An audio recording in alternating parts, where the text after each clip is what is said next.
teaching that IBS or Islamic boarding school teach classical books. Classical books, as we know, is like yellow books, or in Indonesia is kitab kuning, which contains of ijma or agreement of ascension of Islamic leaders in Indonesia, all Islamic leaders in Indonesia, to regulate problems that are not that were not existed in the Nabi Muhammad Prophet era, or that were not regulated clearly in Al Quran or Al Hadith. Doing so, the people at this current era can implement this to solve their problems in their daily lives. Also, Islamic boarding school students as the fourth element, or santri, we call it santri. And the second element, the fifth element is kiai, or the head of Islamic boarding school itself, who lead the Islamic boarding school and teach the classical books. The growth of Islamic boarding school and Islamic boarding school students from it was surveyed the Ministry of Religion in 1977. The number is around 4,000 Islamic boarding schools. Experienced dramatic growth in after 40 years it was founded. After it was surveyed in 2017, they growth about nearly seven times, from 4,000 to become 28,000, and also the growth rate of the Islamic boarding school students from it was nearly 700,000 students that become 42 million Islamic boarding school students. As you can see, what these high numbers refers to, both the institution or the students. They show that these Islamic educational institutions are the most acceptable community-based education, since they are founded by the people, are meant to educate the people, and also are implemented by the people. So therefore, the numbers keep on growing. Next. Oh, sebelum.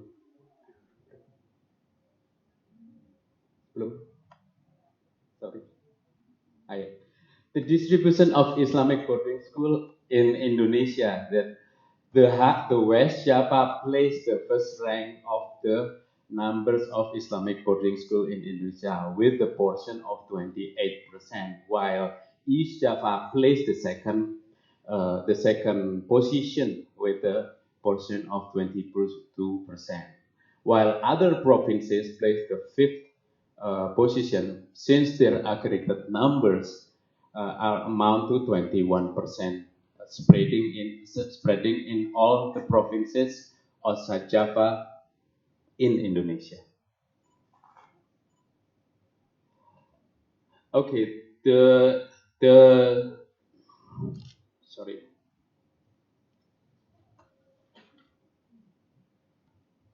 The potential of Islamic boarding school entrepreneurs. Oh, maybe I will pass it because I want to shorten the time. Yeah. Next. Okay, next. Okay, the digital economy. Digital economy, what is digital economy actually is? Digital economy is the combination of computing network infrastructure technology, and also the new business models to create new business opportunities, profits, new employment or new jobs, new industry. That's the digital economy. So basically, digital economy needs our innovation and creativity skill to expand the economic's potentials. Next. So the important element of digital economy. First, the digitalization and intensive use of information and communication technology. And also second is codification of knowledge. What is codification of knowledge? It's like a material database which contain a specific codes that refers to specific materials. That's for the example. And also the information transformation into commodities and new ways to regulate work and production. So the basis of digital economy is actually is intra or internet network, uh, intra or intranet network, and our skills to sell, to share information by online, and etc. Next. So next thing. Okay, the why millennial generation? Why we want to target the Islamic boarding school students from the millennial generation?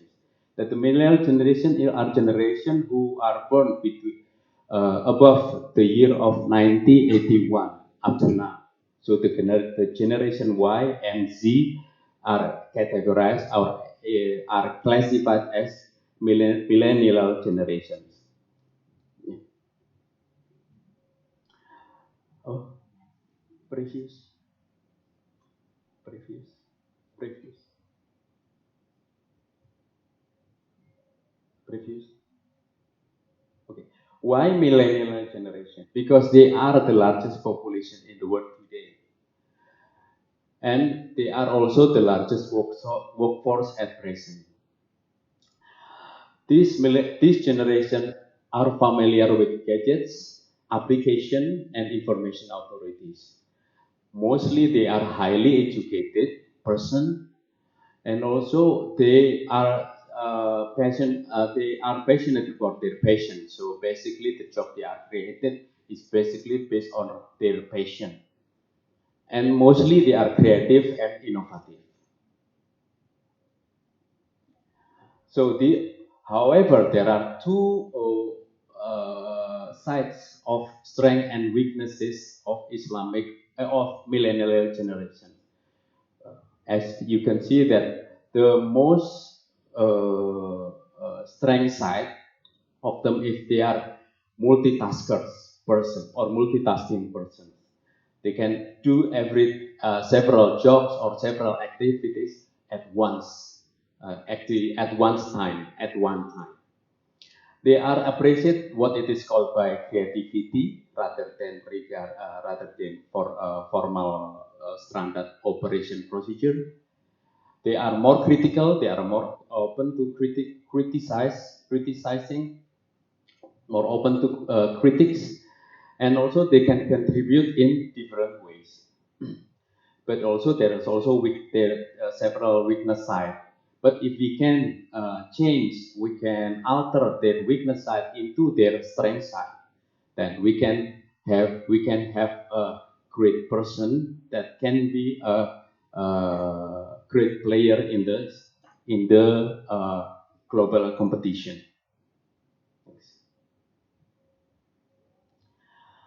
The entrepreneurship development in the for Islamic boarding school students.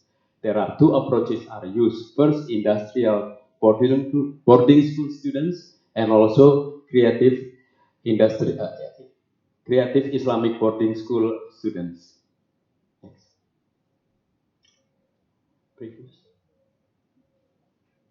previous.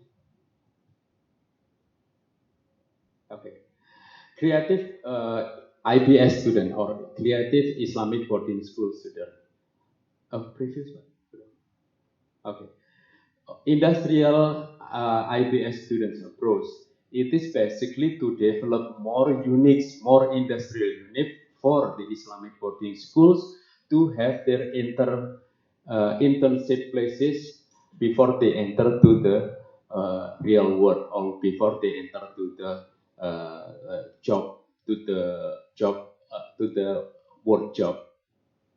So basically, the more industrial units that we can make, or the more industrial units that the Islamic boarding school can grow, there will be a lot of opportunity for the Islamic boarding school students to train their skills in the before they are graduate before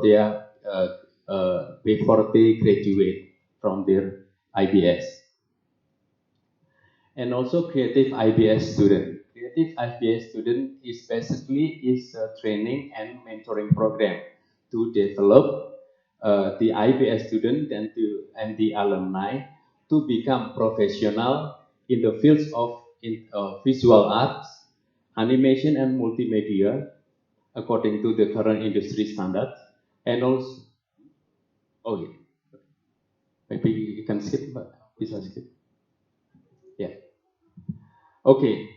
Basically, Islamic boarding school as one of the main components have great potential to support the economic development. So we have to continue to improve their skill, their quality and skill.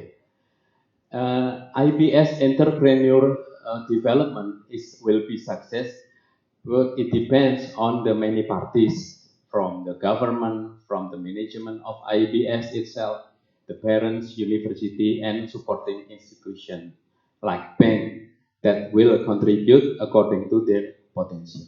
I think that's all that I can present. Thank you. Okay, thank you for the presentation.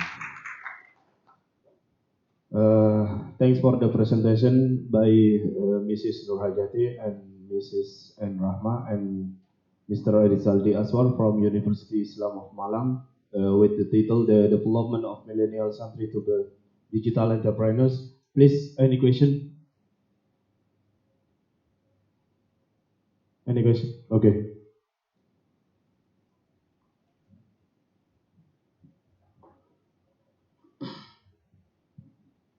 Terima kasih. Menarik apa yang tadi disampaikan. Yang pertama saya ingin tanyakan untuk student boarding school itu apakah boarding school atau asrama yang menetap, pelajarnya menetap di sekolah itu dalam bentuk pondokan atau hanya sekedar boarding school yang sekarang ini dikembangkan oleh sekolah-sekolah yang ada, sekolah Islami. Kemudian yang kedua, santri ini apakah atau tempat sekolah itu apakah yang masih menggunakan sistem salafiyah atau yang sudah modern? Ini mungkin yang belum diungkapkan di situ. Terima kasih.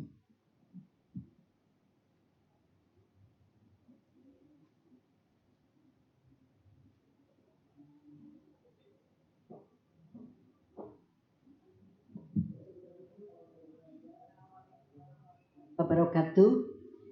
Jadi yang ditanyakan tadi apakah yang mukim ya, jadi menetap atau yang di luar.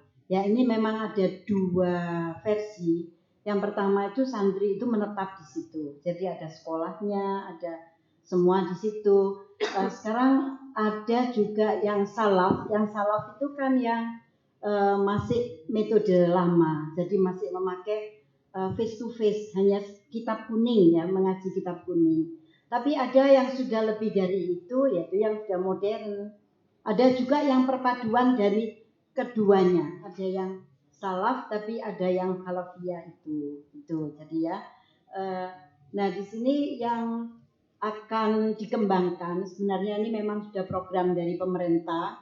Pemerintah itu sudah mencanangkan ABCG, akademisi, business, community, and development itu dikembangkan, di mana community itu adalah santri itu yang akan dikembangkan. Kalau dulu santri itu keluar dari pesantren kan hanya sebagai guru ngaji atau apa gitu, tapi sekarang harus ada pembekalan, jadi harus dibekali. Dia terjun di masyarakat itu sudah punya di samping dia itu sebagai santri yang sudah handal di dalam bidangnya, tetapi dia juga sebagai pengusaha di mana itu tujuannya yaitu santri digital itu, gitu Pak Alfi. Ya.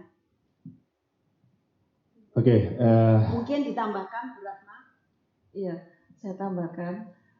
untuk pondok pesantren, santrinya itu dibekali mulai tahun 15 sudah. Ya, ada Santripreneur Award. Itu semua pondok pesantren yang menerapkan kewirausahaan itu dengan program pemerintah ada beberapa bantuan berupa fasilitas untuk membuat sesuatu. Nah, tapi yang di penelitian kami itu diarahkan ke wirausaha yang digital gitu. Jadi bukan yang fisik ya, yang seperti offline gitu. Jadi yang ini untuk online, misalnya online shop seperti Lazada dan sebagainya.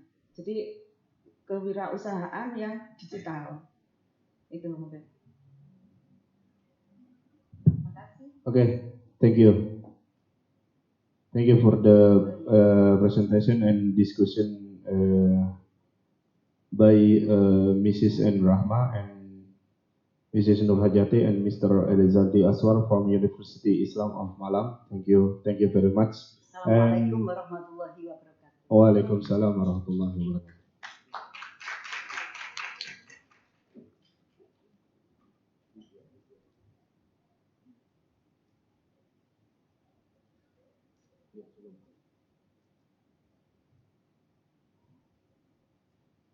Yang mana?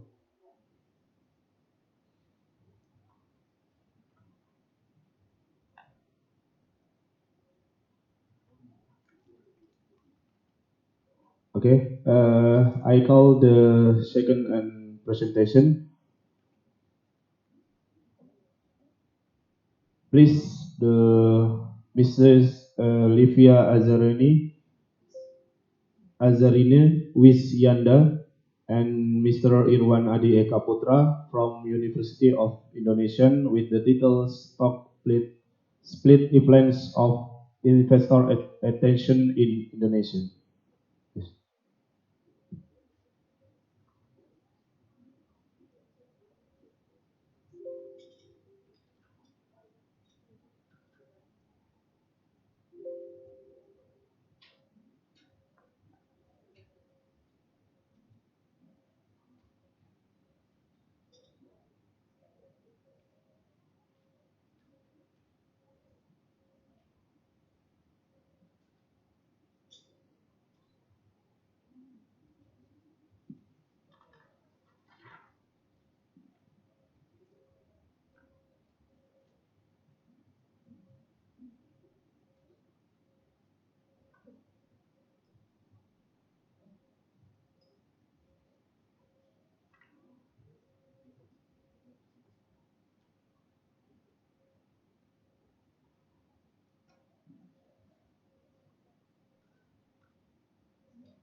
I'm sorry. And next presentation, I call Mrs. Dita Rosemela Paramadina and Haliku Sabir from Universiti Islam of Malang with the title Working Capital Management to Profitability and Firm Value in Developing Firms, the Case of Consumer Goods Industry. Please.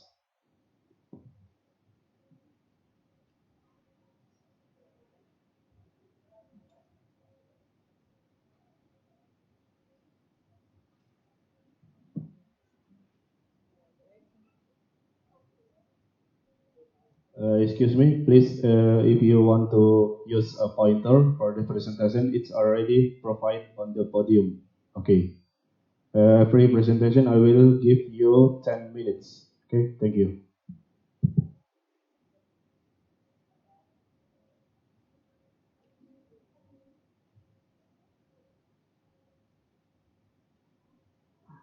Assalamualaikum warahmatullahi wabarakatuh. Good morning, everyone.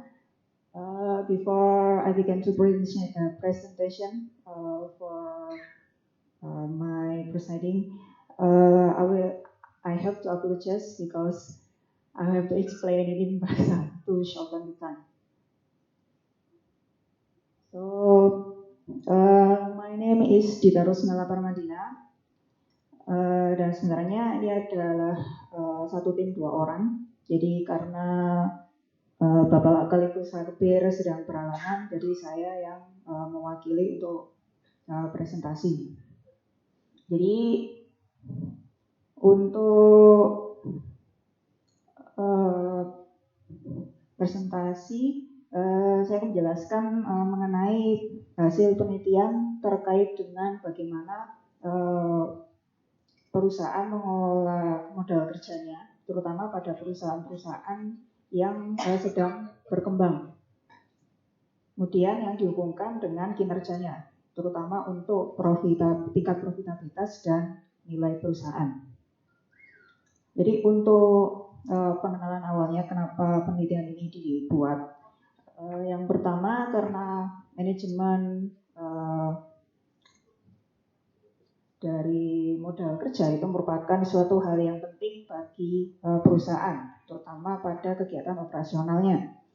Jadi terutama untuk melakukan efisiensi, jadi manajemen modal kerja itu sangat diperlukan efisiensi untuk meningkatkan profitabilitas dan nilai perusahaan, terutama pada masa krisis. Namun di saat tertentu ada kalanya perusahaan tidak menerapkan efisiensi pada manajemen modal kerjanya, terutama ketika perusahaan-perusahaan tersebut itu sedang melakukan pengembangan bisnis, terutama untuk meningkatkan penjualan selama tidak menggunakan efisiensi tersebut, itu tidak meningkatkan biaya investasi dari manajemen modal kerja. Okay, next. Nah, di sini kami menggunakan perusahaan-perusahaan yang ada di industri barang konsumsi, di mana bisa yang seperti yang ada di slide pada harga indeks pada tahun 2009 sampai 2013. Indeks barang konsumsi itu selalu mengalami peningkatan jika dibandingkan dengan 2 indeks lainnya, yaitu basic industri maupun yang aneka industri.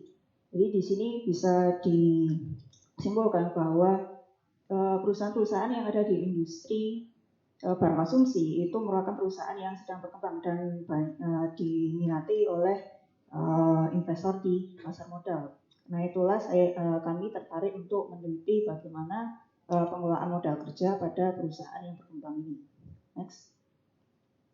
Nah, ini ada penggambaran terkait dengan modal kerja, penjualan dan laba bersih dari perusahaan-perusahaan yang ada di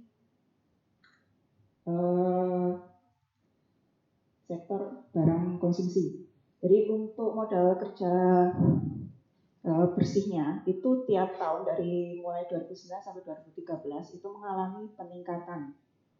Jadi di sini ada semacam perusahaan tidak melakukan efisiensi pada modal kerjanya. Nah, peningkatan ini juga diikuti oleh peningkatan dari penjualan atau salesnya yang meningkat dari sekitar 5 miliar menjadi 9 miliar dari 2009 sampai 2013. Kemudian juga diikuti dengan kenaikan laba bersih perusahaan mulai 2009 sampai 2013. Next.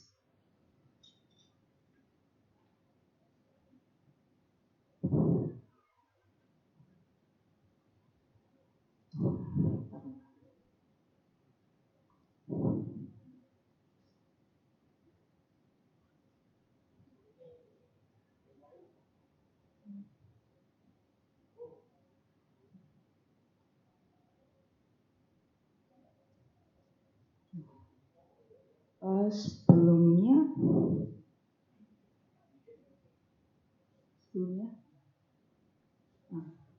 nah untuk penjelasan terkait hipotesis yang akan kami analisis, yang pertama kami akan meneliti bagaimana perusahaan melakukan pengelolaan modal kerjanya itu dengan menggunakan pengukuran cash conversion cycle atau siklus perubahan kas.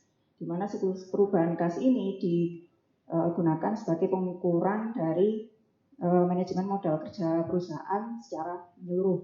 Jadi untuk hipotesis pertama kami menghubungkan atau melakukan analisis pengaruh antara siklus perubahan kas terhadap profitabilitas. Jadi semakin pendek dari suatu siklus perubahan kas itu bisa meningkatkan tingkat profitabilitas perusahaan. Kemudian untuk yang kedua menghubungkan siklus perubahan kas terhadap nilai perusahaan. Jadi semakin pendek siklus perubahan kas itu akan meningkatkan nilai perusahaan. Kemudian hipotesis yang ketiga itu meneliti tentang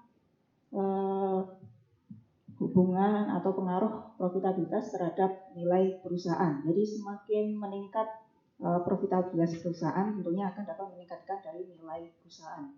Kemudian yang keempat itu menganalisis pengaruh tidak langsung antara siklus perubahan kas terhadap nilai perusahaan melalui profitabilitas. Next. Oke, ini untuk hubungannya. Jadi langsung next.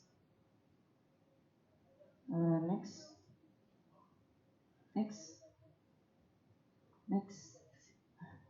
Jadi ini untuk hasil dari hipotesis yang pertama. Jadi untuk pengaruh siklus perubahan kas terhadap profitabilitas itu tidak terbukti atau hipotesis ditolak karena hasilnya adalah positif tidak signifikan. Padahal seharusnya untuk arah hubungannya itu adalah negatif signifikan. Kemudian untuk hipotesis kedua yang menghubungkan antara siklus perubahan kas dengan nilai perusahaan itu menghasilkan hubungan negatif signifikan yang artinya hipotesis diterima. Sedangkan untuk hipotesis ketiga itu juga menghasilkan hasil yang signifikan antara profitabilitas terhadap nilai perusahaan. Next. Sebelumnya previous please. Nah, ini untuk yang hipotesis yang ketiga yang menghubungkan pengaruh tidak langsung. Jadi untuk pengaruh tidak langsung antara siklus perubahan kas dengan nilai perusahaan melalui profitabilitas itu tidak terbukti. Jadi untuk profitabilitas sendiri itu tidak bisa memediasi antara siklus perubahan kas dengan nilai perusahaan. Oke, next langsung ke conclusion. Jadi untuk kesimpulannya yang pertama, jadi perusahaan yang biasanya melakukan perbaikan dari manajemen modal kerjanya itu biasanya untuk pengaruh ke profitabilitasnya itu belum signifikan. Kemudian yang kedua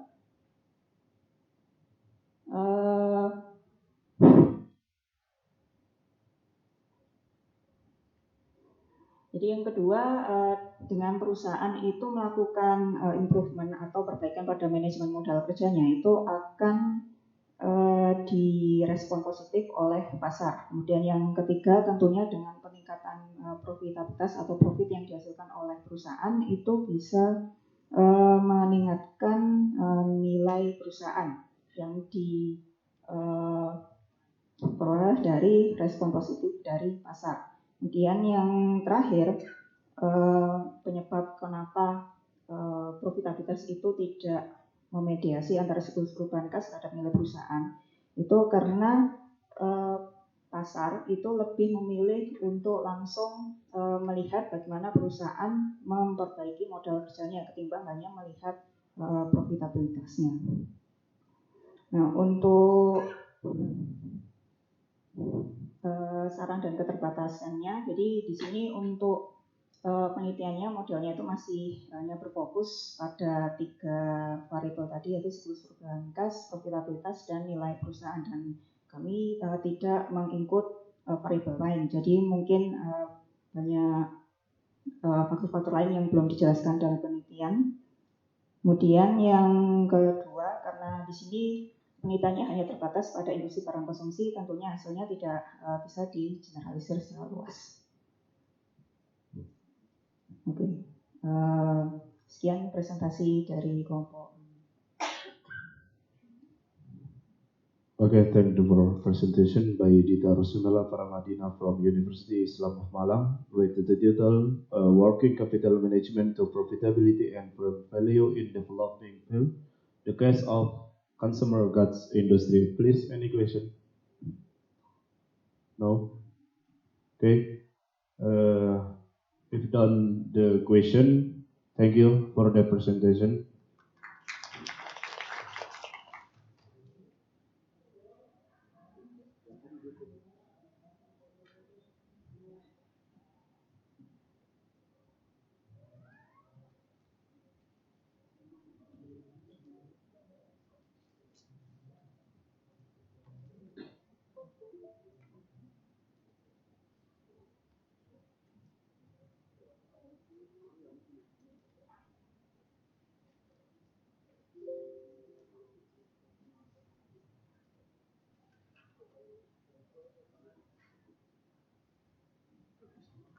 Judulnya PPT di sana.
Next presentation, I call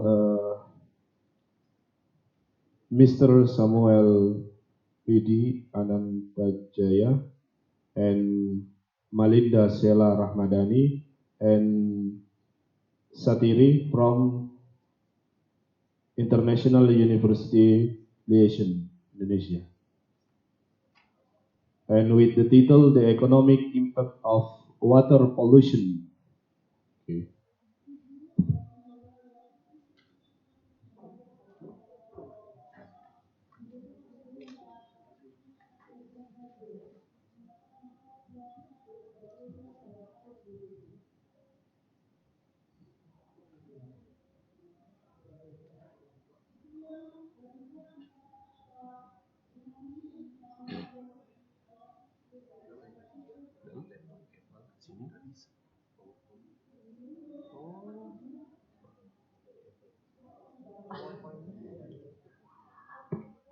Assalamualaikum warahmatullahi wabarakatuh. Good morning, ladies and gentlemen. My name is Melinda from the International University Liaison, Indonesia. And today, I will present to you about the economic impact on water pollution. So, comprising of over 70% of the Earth's surface, water is undoubtedly the most vital essence and natural resources that is out there in this planet. Without it, life on Earth is practically non-existent. Even though we as humans recognize this, we still disregard the fact and still pollute our water. Consequently, water pollution in certain areas will definitely disturb the nature and the direction of the economy of the country. Take, for instance, the agricultural section industry, which is the biggest water user. The agricultural industry will be impacted the most, all due to the lack of fresh water. This will inevitably affect the supply and demand of food of a nation, as well as trading amongst countries. Ironically enough, agriculture is also the biggest contributor to water pollution. Sometimes farmers in countries would utilize polluted water as an alternative source for fresh water due to the lack of water. And because of this, it'll affect the health of humans. When people consume crops that are contaminated by water pollution, people will obviously have to have medical attention. When they're sick, they would obviously have to go to the hospital for medical checkups. And it will be costly because companies would obviously have to reimburse the medical costs as well as the health care that are provided for the employees. And when employees are sick, it'll affect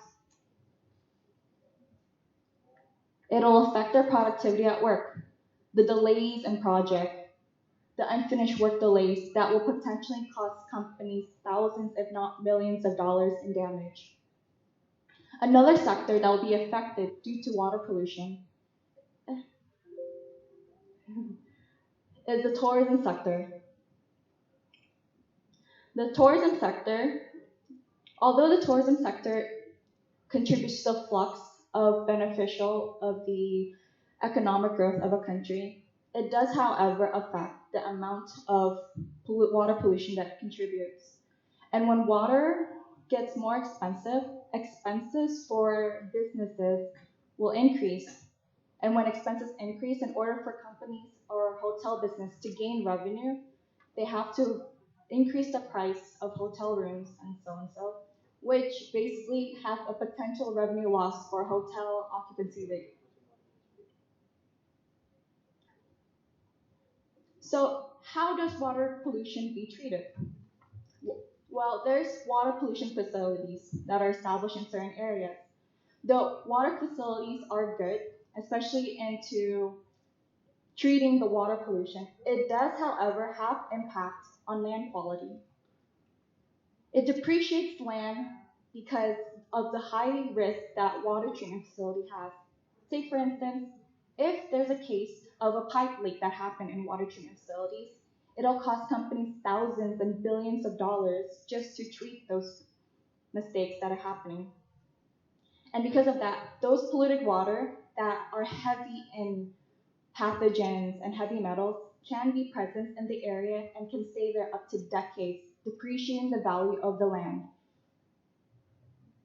And not only that, the water pollution can seep down into the soil, causing groundwater intrusion. And when that happens, fresh water aren't going to be available for the residents that are surrounding and depending on the water treatment pollution for fresh water.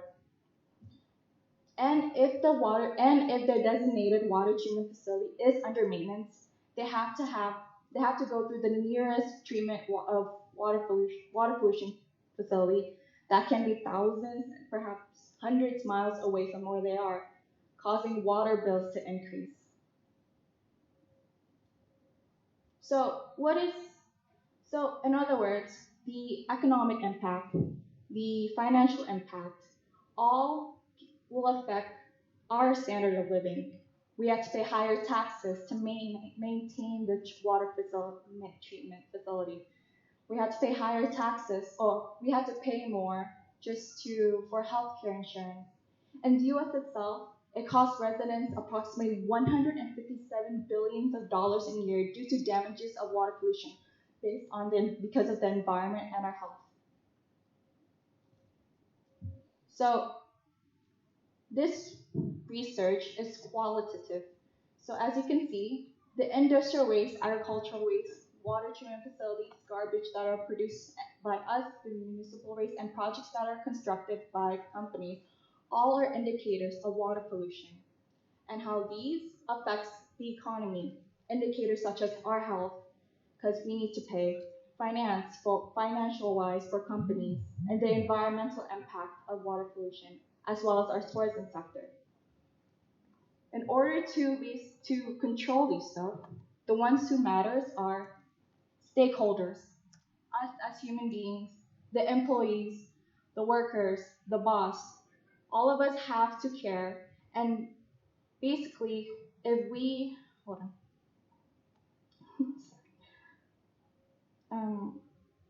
What was it? So when stakeholders need to be able to recognize and understand the dire ongoing situation about water pollution and be able to manage and consider them as an important issue that we need to tackle on. Say, for instance, stakeholders can talk to their local governments to regulate laws for water conservation. Or even perhaps the most simple form is changing a habit by disposing garbage in their designated trash bin. Aside from the cost of water treatment facilities that we have to pay, we should take into other considered factors that will affect us, such as our productivity at work will decrease because we're not getting enough energy, we're getting sick, or perhaps the amount of taxes that we levy to the citizens of a country. Ultimately, it comes down to the stakeholders' personal value itself, if we're willing to take part in changes. Because if not, we as stakeholders will be paying financially, economically, and of course, environmentally. Thank you.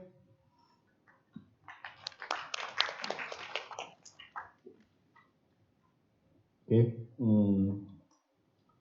Thanks for the presentation of Malinda Sheila Rahmadani from International University Relation Indonesia with the title The Economic Impact of Water Pollution. Please, any question? Yes.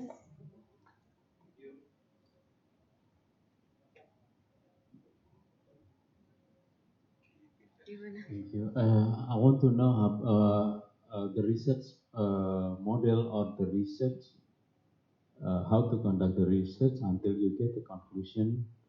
Alright, thank you. Whether is it conducted qualitatively or quantitatively? Thank you. Thank you. So what we did is we basically do a lot of research. It's mostly from secondary research that we do. We found papers that were evidence of how water pollution itself affects the economy of the country. So it's mostly qualitative in a way because it's mostly by observation. But there are some quantitative as such as, like I said, the billions of dollars in damages that are evidence of how the economy is affected. Unfortunately, this paper is mostly generalization of what exactly happened when water pollution affects the economy. But it'll be interesting to see how water pollution affects in Indonesia, especially since we have a large agricultural industry base. Thank you. Okay, thank you for the presentation by Malinda Sheila Rahmadani from International University Relation Indonesia. Please the applause. Thank you.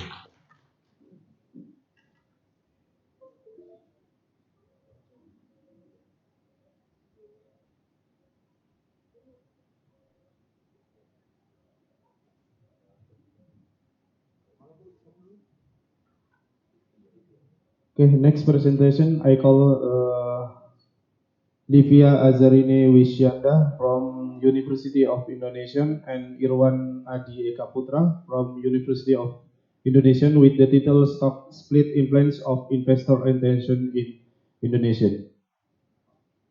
Every presentation, I will give you 10 minutes. Thank you. Okay, thank you for the time.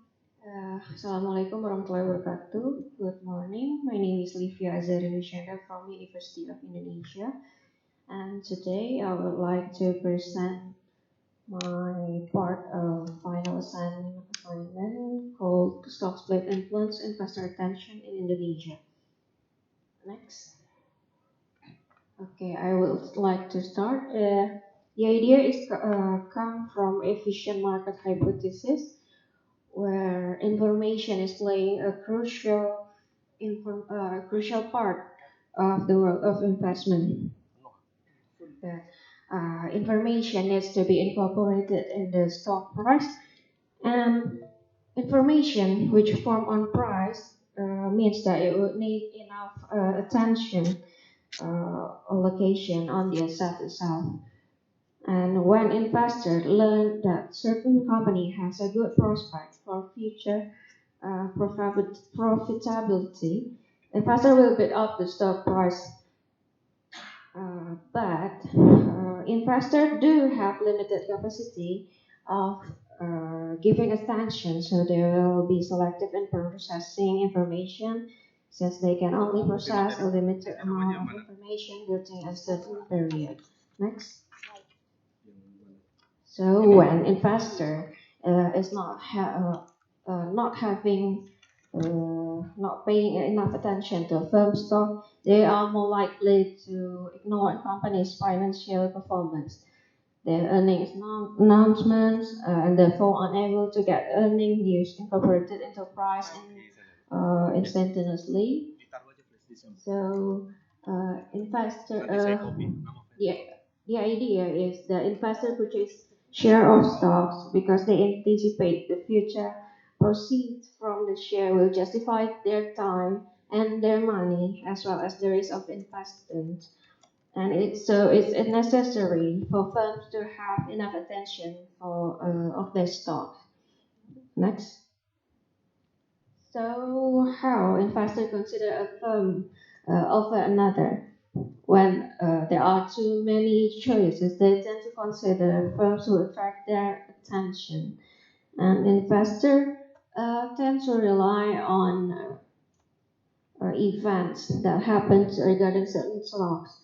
Some of those events, which broadcasted through media, might catch investor attention since it can be easily watched or seen or read, etc.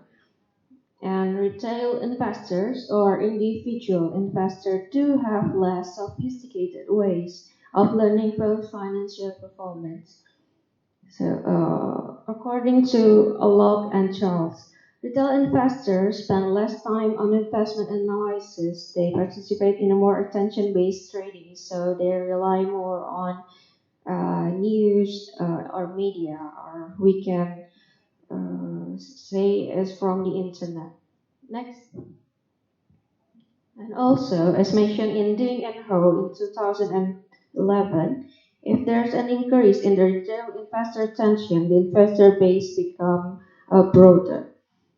And by Barber and Odin in 2008, they also argument that retail investors tend to search for information about the firm's past or history and the environment and strategies when choosing stocks, which interpreted with the investor recognition hypothesis by Brad et al. At 2000 also mentioned that retail investors trade so often, especially around news events. And nowadays, news event can be easily found and read on the internet, and it's wisely used by people to search for information, and they might read anything they found on the headlines on the internet. Next. So regarding retail investors, we can say there is this event of finance or financial events called stock split, which is famous for its cosmetic change. Well, a stock split only affect the number of outstanding shares without changing the relative ownership among shareholders. The intrinsic value of the stock nor the cash value is affected by stock split. Fundamental itself is not changing. Despite that, many firms have done stock split for their own reason. And stock split has the attention of academics and also professionals for its reason and timing of announcement. Next. When a firm is having a stock split, one of its purpose to signal a positive sign to the market or to broaden the investor base. When a company want a broader investor base, they usually trying to increase the number of small investors, or we can say the retail investors. And information regarding stock split event can be found easily on the internet. Small or individual investors are more prone to event regarding a certain stock because they tend to search for information on stocks on the internet. And there is this platform called GSVI or Google Search Volume Index that tend to show more about the preferences of individual or retail investors. Next. As Indonesia is the fifth country with the highest number of internet users, which is around 104.96 million people that accessing internet. Searching information on internet has been the most popular method, with Google as the most used search engine. And as I mentioned before, the Google Search Volume Index is an aggregate search public term managed by Google, and we can access by publicly via trends.google.com, and it shows how many times someone searched for a particular topic during a certain time. Next. As you can see here, when you type the trends.google.com and type a certain topic, for example, it's BBRI or the stocks of Bank Rakyat Indonesia for the past 12 months. You can see that is the graph of the how many times people typing BBRI on the Google searching for their information, anything related to it. Next. So that GSVI is used for we to know the investor attention on certain stocks regarding the events of stock split happening at the time, and I use the data from 2010 until 2018 from stocks listed in Indonesia Stock Exchange, and there are 110 observation. The investor attention data used from GSVI. Well, for now I only control the variables by market capitalization and also turnover. And I regress the model by e-views. But next, well, here's the hypothesis model, though it's not fully completed yet because I see there is more control variables to be inserted in the model since yeah, here's the result. I want to say before it's not fully completed because I can see should be more control variable controlling the model, and that's all from me. Thank you. Okay, thanks for presentation by Livia Azharini Wisianda from University of Indonesia. Please, any question? No? Okay. Thank you. Livia Azharini Wisianda from University of Indonesia. Thank you very much.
Next presentation, I call Mrs. Cindy Tarji from University of Indonesia and Desiana PM from University Indonesia with the title The Influence of Entrepreneurial Leadership Toward Equality and Its Impact on Performance, a survey of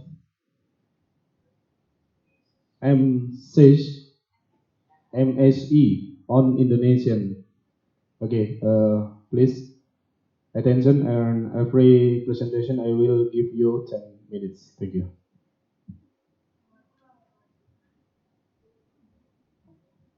Assalamualaikum warahmatullahi wabarakatuh. First, I would like to introduce myself. My name is Ramita Jendera Cindi, and I'm from Universitas Indonesia.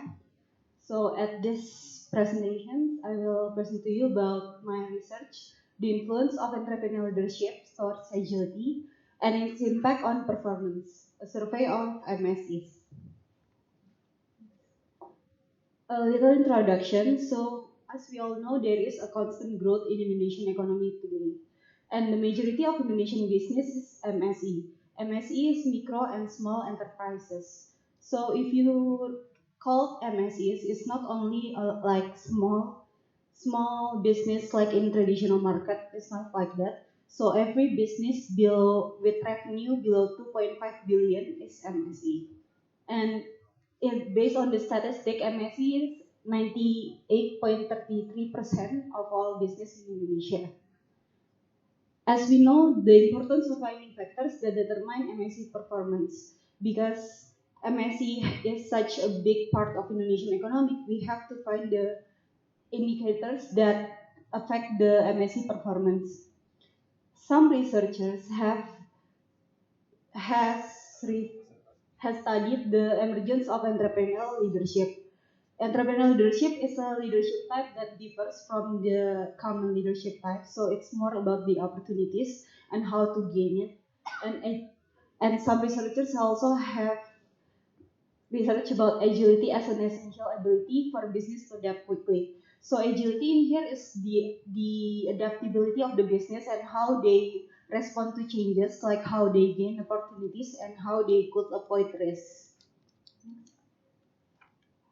This research has 4 objectives, which are to identify how entrepreneurial leadership influence agility, to identify how agility affect performance, and also how entrepreneurial leadership influence performance, and to identify whether agility can mediate the relationship between entrepreneurial leadership and performance. So this is a little literature review to explain about the definitions of the variables. The first is leadership, entrepreneurial leaderships. So entrepreneurial leaderships is defined as leaderships that creates visions, collect and utilize resources from the employees that are committed to the vision of the organizations. So entrepreneurial leadership is about like creating visions and also collecting and using the resources that the business have itself. Agility is the capability of a company to move quickly and flexibly in anticipating, initiating, and taking advantages of opportunities while avoiding any adverse effect of change. And in this research, we use the definition of Ritten Smith, define performance with financial approach. So performance is like employee growth, profitability, and productivity of the business. So the hypothesis, as you can see, this is the research model.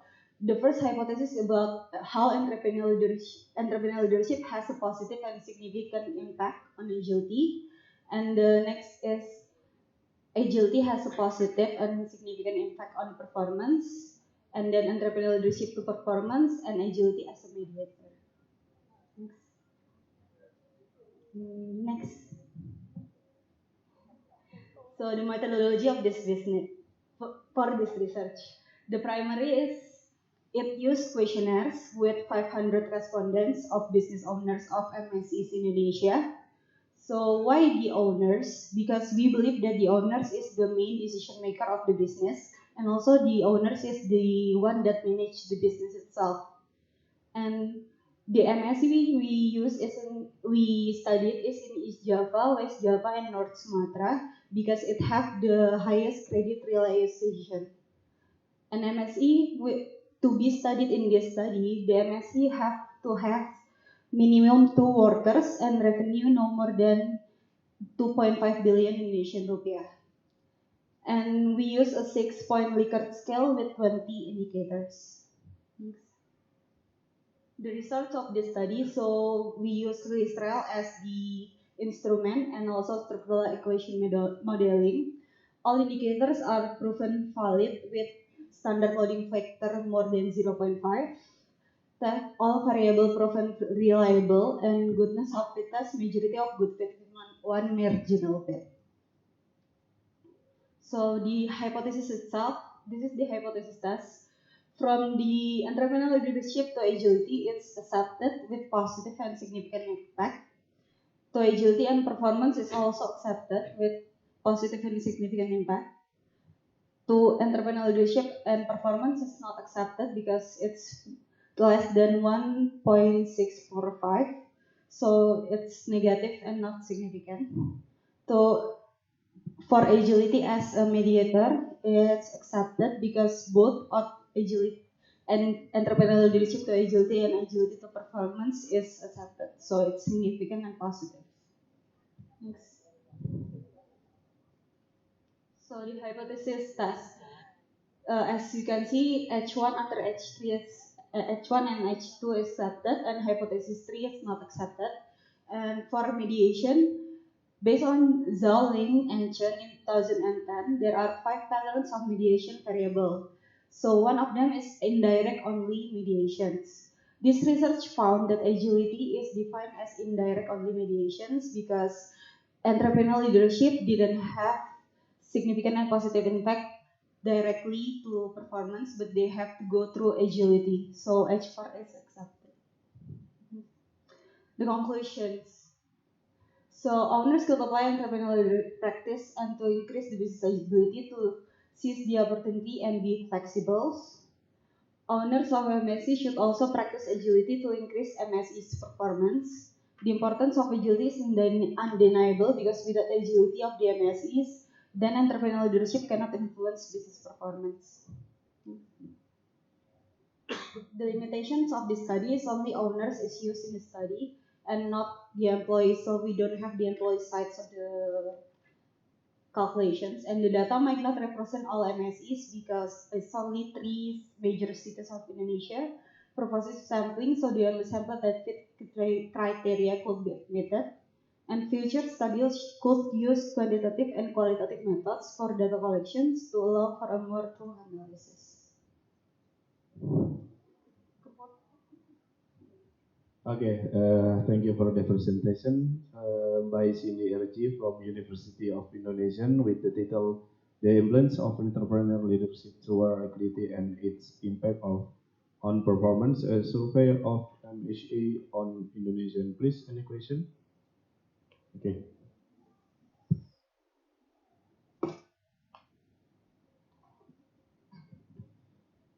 Terima kasih.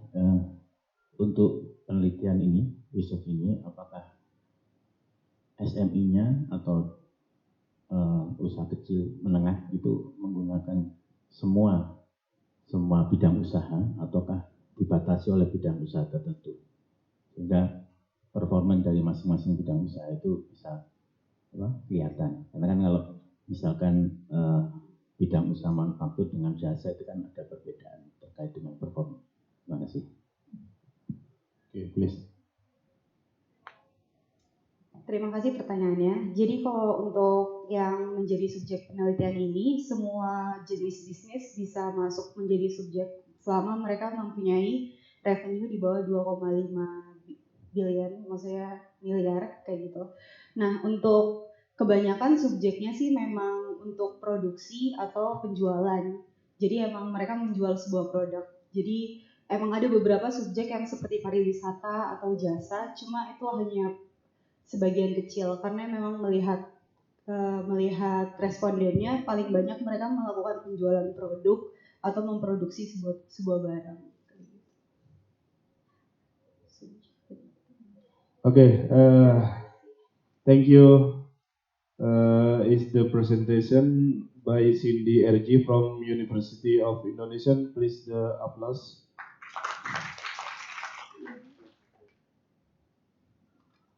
And next presentation, I call Mrs. Lilik Purwanti from University of Brawijaya with the title Tolerance, Tepo Seliro, and Hesitate, Sungkan Culture, Hinder Employees' Interest to Report Fraud Perpetrator using Whistle Blowing System.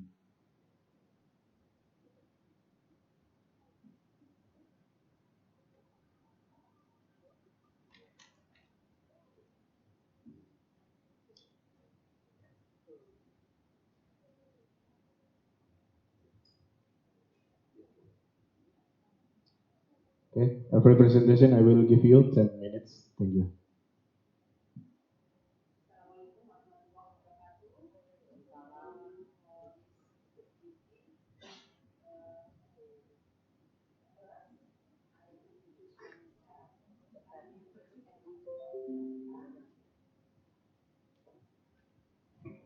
My name is Eni Zuratina Sia from Islam University, Malang, Unisma. I'm making apologize that this paper made by me and Mrs. Lili Kawanti, but I presenting this paper on behalf of me and her. Okay, I will start present about tolerance or poslira and hesitate sungkan culture hinder employees' interest to report fraud perpetrator using whistleblowing system. Let's take a look to my first slide with introduction.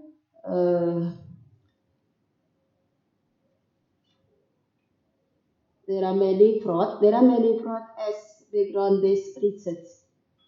The Association of Certified Fraud Examiner (HV) 2016 states that there are 2,410 cases of occupational fraud investigated between January 2014 and October 2015 that occur in 114 countries in the world, with the highest fraud rate within 1 year of banking industry and financial services.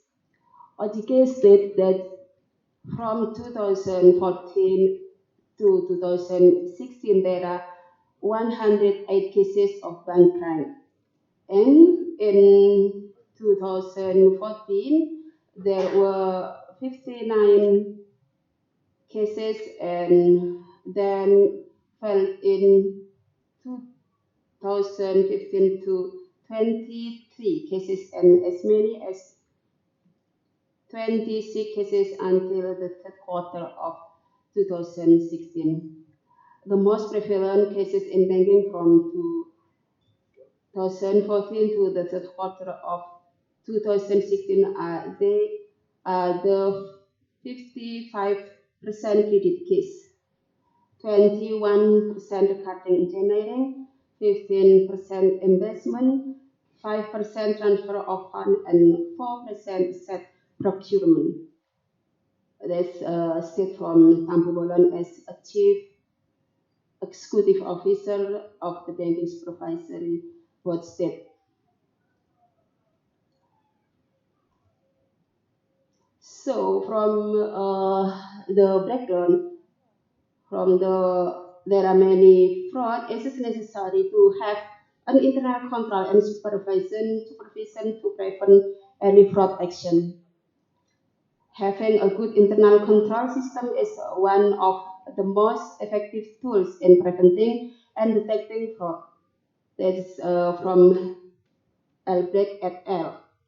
Early prevention of fraud is considered as a solution to ward off potential actors, narrow the space, and identify activities that are at high risk of fraud. Okay, we must know what is whistleblowing system. Next. Whistleblowing system is a disclosure by an employee or former employee of unlawful, immoral, or illegal practice, refuse.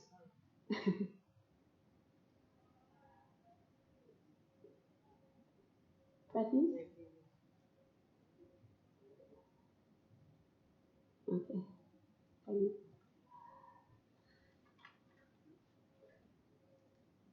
A disclosure by an employee or a former employee of unlawful, immoral, or illegal practices to individuals or organizations that may have an effect of remedial action. And maybe as a form of internal control and prevention or disclosure of grievance in an organization. And maybe as an important medium to control and detect fraud measures. But we know that whistleblowing system in many cases often fault, like this slide. That's next. BBS failed to detect fraud. First, the lack of anonymity. Second, organizational culture. Third, policies, and then lack of awareness. Okay, after we know what is VBS all about, now we can do research methodology. Next. Research methodology. Okay.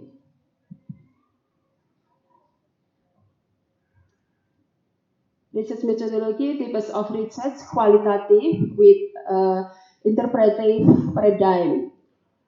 Data collection method and informant. Data collection is using in-depth interview to the informants. The informant from employees of Bank Indonesia Jakarta office who are registered in internal management.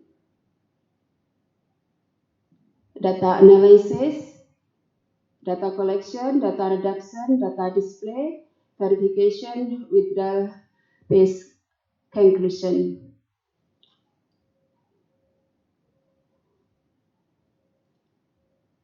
Okay, and then let me explain to all of you the result and discussion. There are many states. There are many states about whistleblowing system. One of them state like this: whistleblowing is a system to accommodate employee reports about the fraud that occurred at secret and close. Anyone has the right to use the system to report his or her bosses if they violate the rules. I think VBS can prevent employees from cheating or violating ethics and rules. But there is another step like this. I'm aware of the whistleblowing system. Here seems the easing rules regarding the implementation of the system. VBS is not only a tool to report fraud-like problems, but also has solved problems. This is serious, After this time, this system is widely used, the report such thing. Seth echo.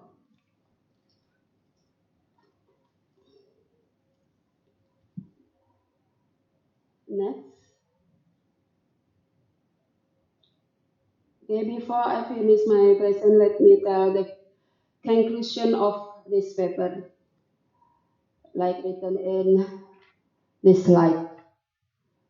The results show that employees are interested in using whistleblowing system because whistleblowers feel that they have a moral responsibility to maintain a good image and expose crime reporting obligation that is protected by law, wants to enforce rules to secure state property. Conversely, some employees are not interested in doing VPS on the grounds of compassion because this action can cause the perpetrators of cheating to be fired and fear of being treated by the perpetrator. A kinship environment can form a culture that can hamper unwilling employees to report. In Japanese, term is called tolerance and hesitate. Okay, ladies and gentlemen, Okay, thank to you. the lack of my English, the lack of my experience, I weeping apologize. And now, please, Mr. Moderator, to continue this program. Okay, thank you for presentation by Eni Zurhatin Nazia and Lilik Prawanti, and with the title Tolerance and Hesitate Culture Hinder Employees' Interest to Report Fraud Perpetrators Using Whistleblowing System. Please, any question? Okay.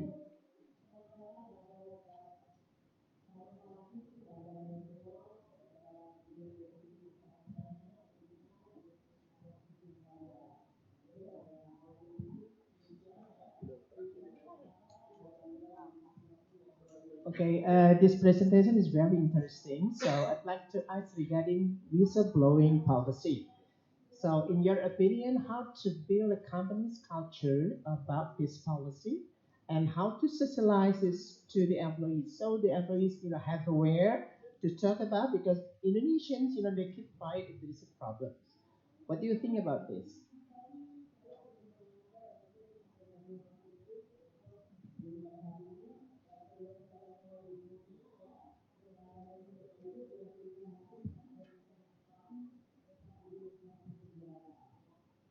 Okay, please the answer.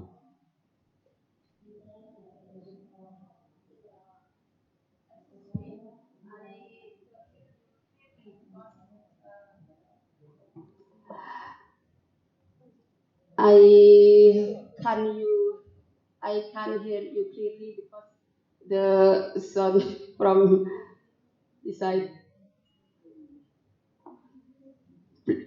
Maybe you can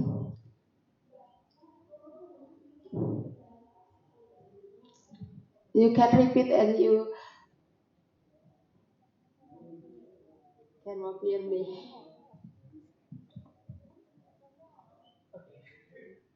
Okay, I make it slowly. Okay. Now, talking about a whistleblowing policy is very interesting topic. So my question is, how the company built a culture for this policy? Yeah, how the company build a whistleblowing systems in their company, and how to socialize this to the employees, so the employees, do not have hesitance, so they can speak up to their managers or to their superiors about the problem that they have, because the culture of Indonesia, they keep quiet. If there is a problem, they do not share to others. So my question is how the company build this culture so the employees, have encouragement to ask or share the problem.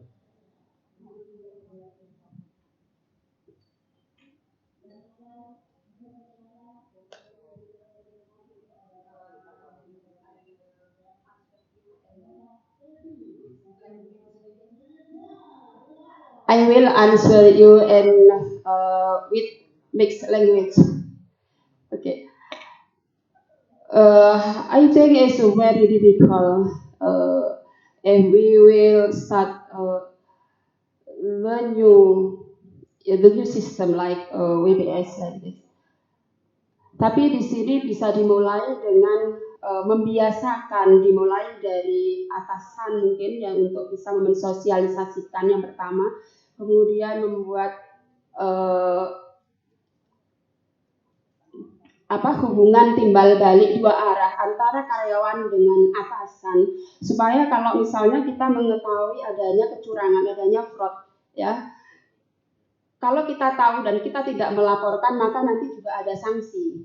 Jadi bukan hanya yang melakukan fraud saja yang melakukan sanksi, tetapi di sini yang mengetahui itu juga harus dikenakan sanksi dengan jelas, sehingga nanti ini mungkin bisa menjadi satu habit yang baik, culture yang baik di dalam satu perusahaan itu.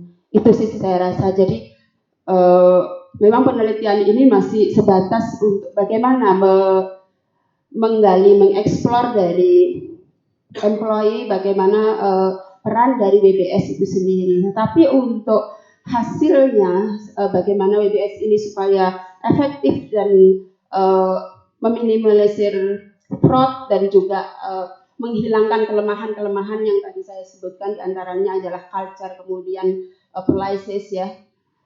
Nah itu bisa dimulai dengan cara yang mungkin paling sederhana, ada hubungan timbal balik antara karyawan yang melakukan dan juga karyawan yang melaporkan.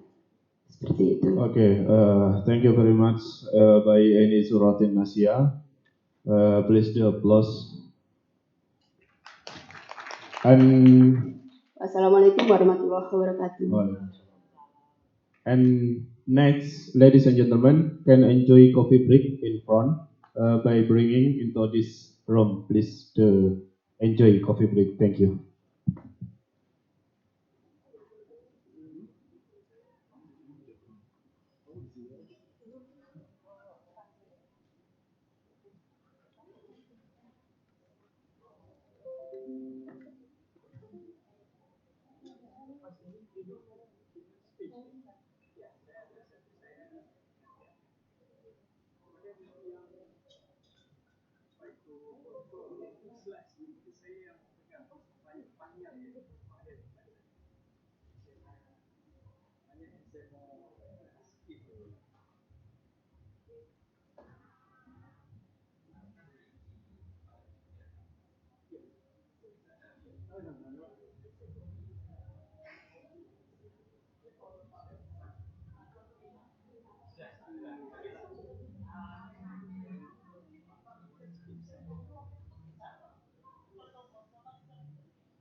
Terima kasih loh.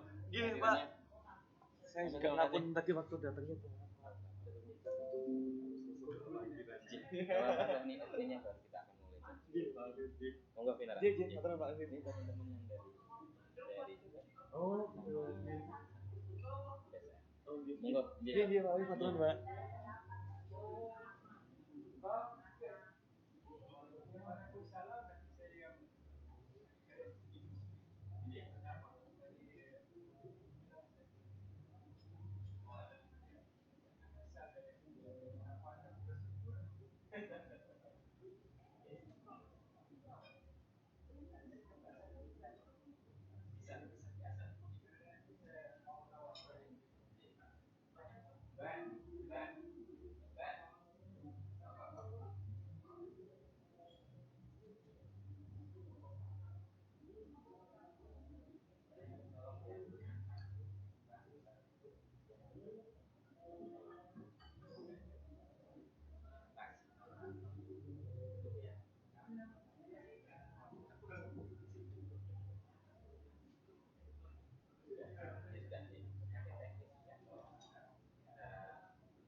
Tapi suasananya kan sejuk, lebih sejuk.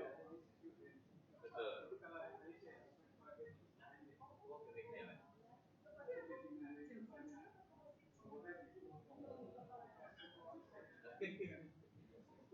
Iya.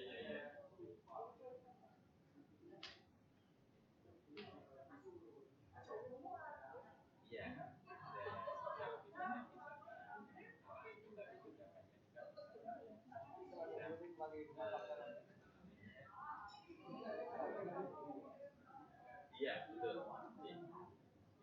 Prof di processing, ada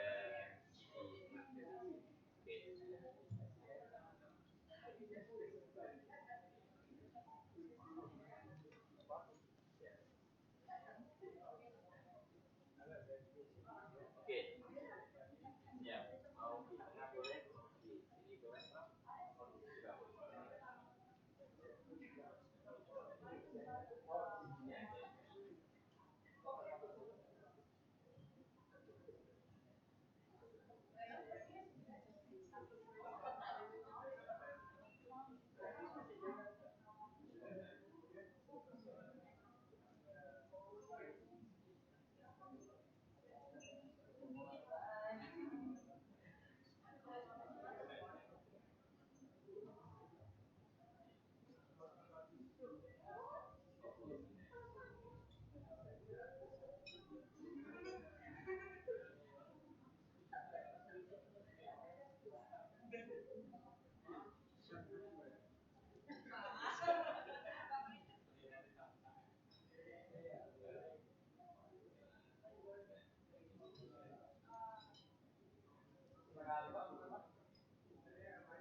Cek.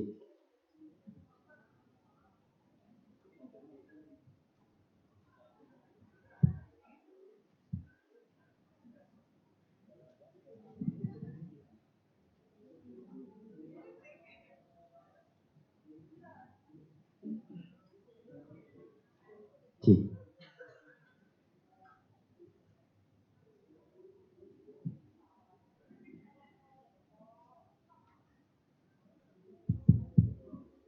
Cek. Cek.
Kurang keras. Cek.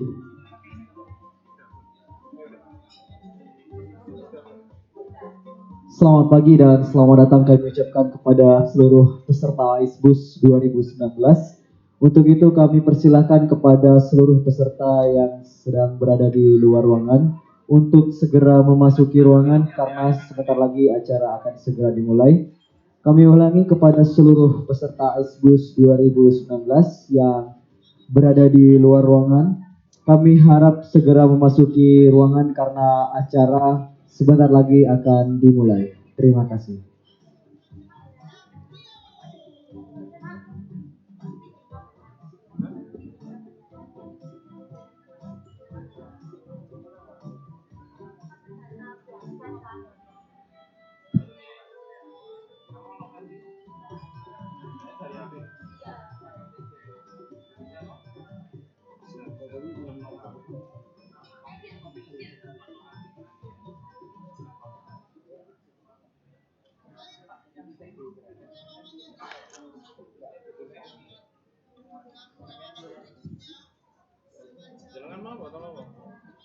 kan nggak harus di operator kan jadinya. Mas Taki sudah masuk ya?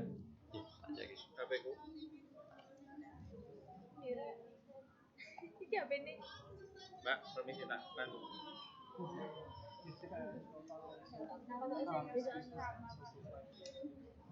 Wes file, kamu taruh di mana sini?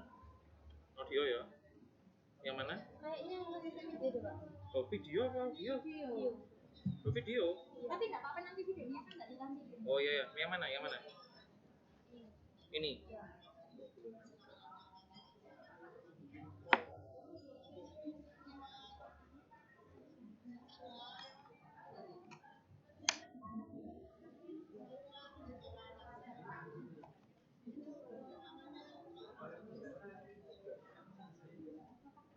Oh, nih.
Assalamualaikum warahmatullahi wabarakatuh.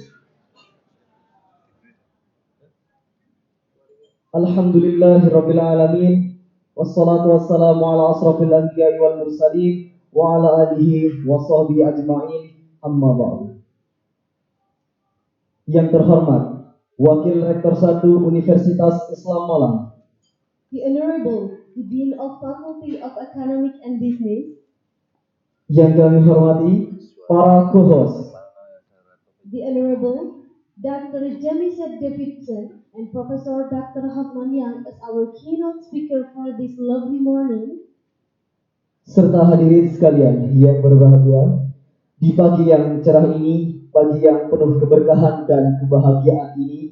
Patut kiranya kita bersyukur pada Allah Subhanahu wa Ta'ala yang telah melimpahkan segala nikmat kepada kita semua, sehingga kita dapat hadir di sini di ballroom Hotel Atria Malang guna menghadiri undangan Dekan Fakultas Ekonomi dan Bisnis Universitas Islam Malang yang pada pagi hari ini menyelenggarakan acara Second International Conference on Economics, Business and Social Science.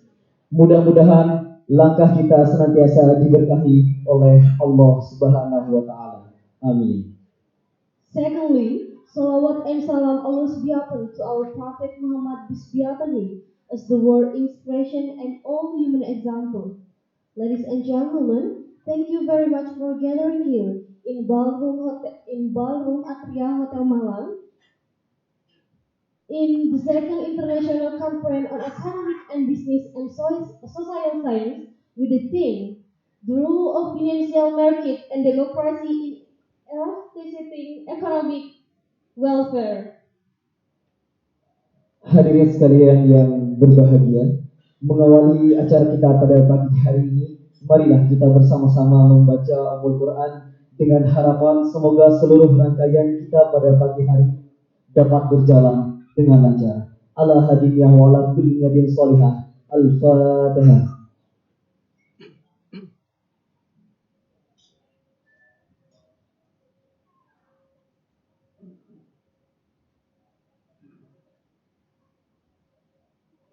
Ladies and gentlemen, for a brief moment, we would like you to stand up to sing Indonesian National Anthem Indonesia Raya and followed by Subhanu Waton. Hadirin disilakan berdiri.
Indonesia Riyadi Antara Rumah Umayya Ika Yawma Wami Ayyal Qasimah Umayya Ika Yawma Wami Ayyal Qasimah.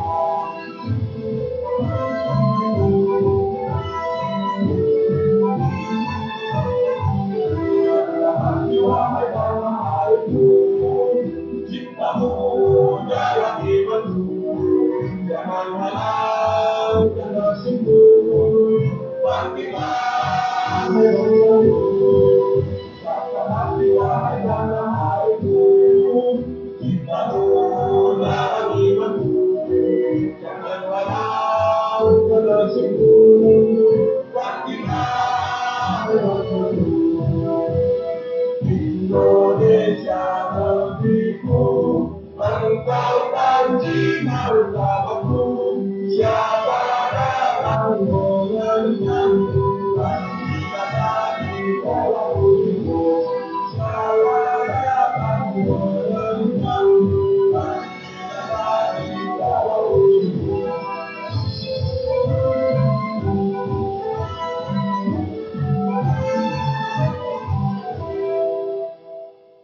Thank you. For all audiences, may have a seat. Hadirin disilakan duduk kembali. Hadirin yang kami hormati, untuk menambah keberkahan acara kita pada pagi hari ini, marilah kita bersama-sama melantunkan sholawat Nuril Anwar. Pada yang bertugas, disilakan.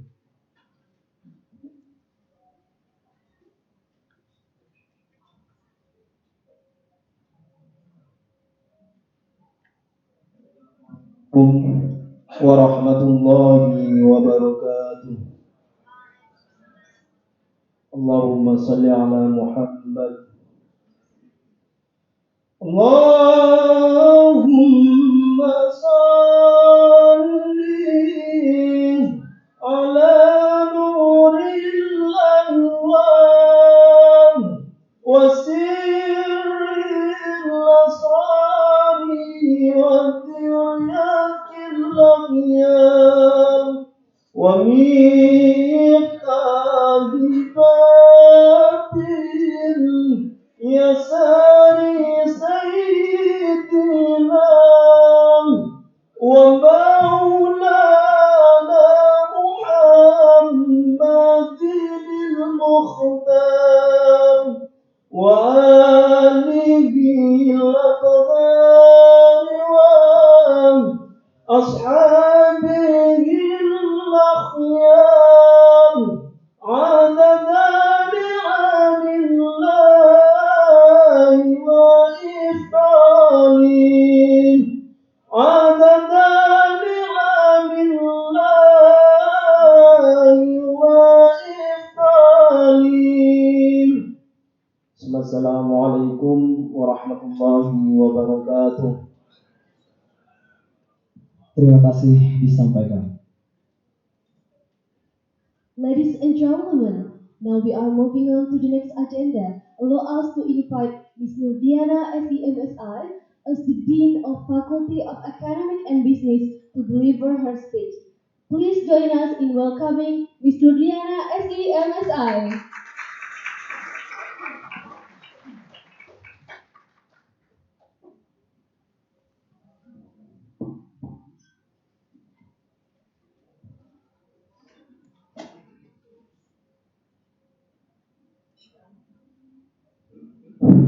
Assalamualaikum warahmatullahi wabarakatuh. Good morning. The Honorable Unisma Foundation, the Honorable Vice Rector, University of Islam Malang, the Honorable Vice Dean, Faculty of Economic and Business University of Islam Malang, the Honorable Professor Othman Yong from Universiti Kebangsaan Malaysia as Keynote Speaker, and Seth Davidson from National University of Singapore as Keynote Speaker, the Honorable Dean of Law, University of Islam Malang, the invitees and participants. We are pleased to welcome you to the second International Conference, Economic and Business and Social Science in Malang, East Java, Indonesia. Our enthusiasm and excitement for scientific research and sharing knowledge have motivated us to organize this conference. We hope that all participants of the conference to take time not only for paper presentation, but also to actively engage one another and to take this opportunity to further develop your professional life. The conference will not be possible to be organized without the dedicated effort of many individuals who have contributed to the various process that make up this event. For their dedication, we sincerely convey our appreciation. Our sincere gratitude also goes to our journal partner that provide their support in this conference. Lastly, our personal thanks to all of you for participating here today. You are crucial to the program success. Thank you for coming. Please enjoy the conference and make sure you take some time to enjoy and explore Malang. Wassalamualaikum warahmatullahi wabarakatuh.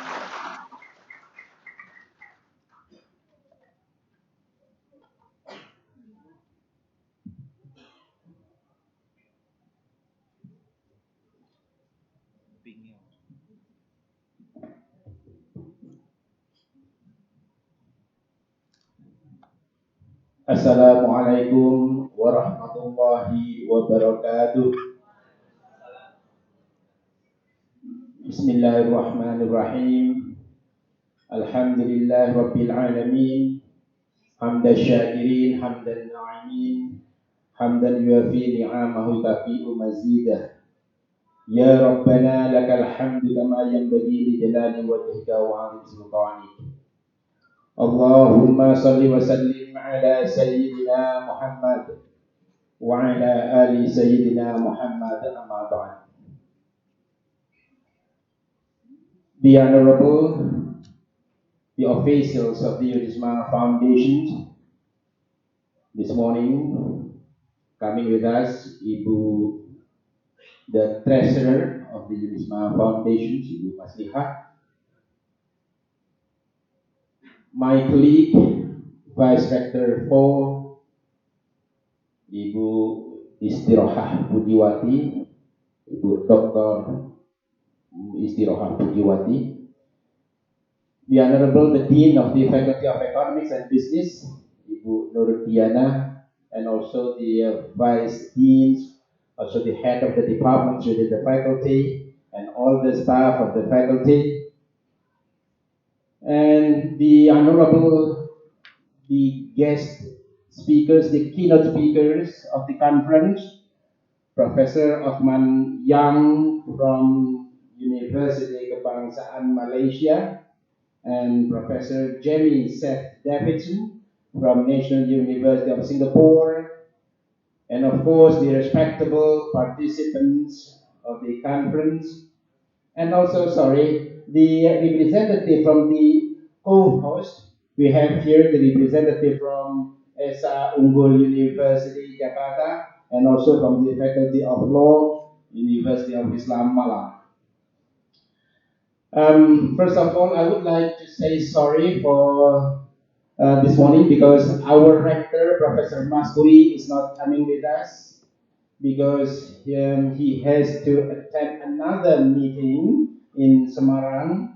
That's why he sent his best regard to all of you, and hopefully you can accept his regard.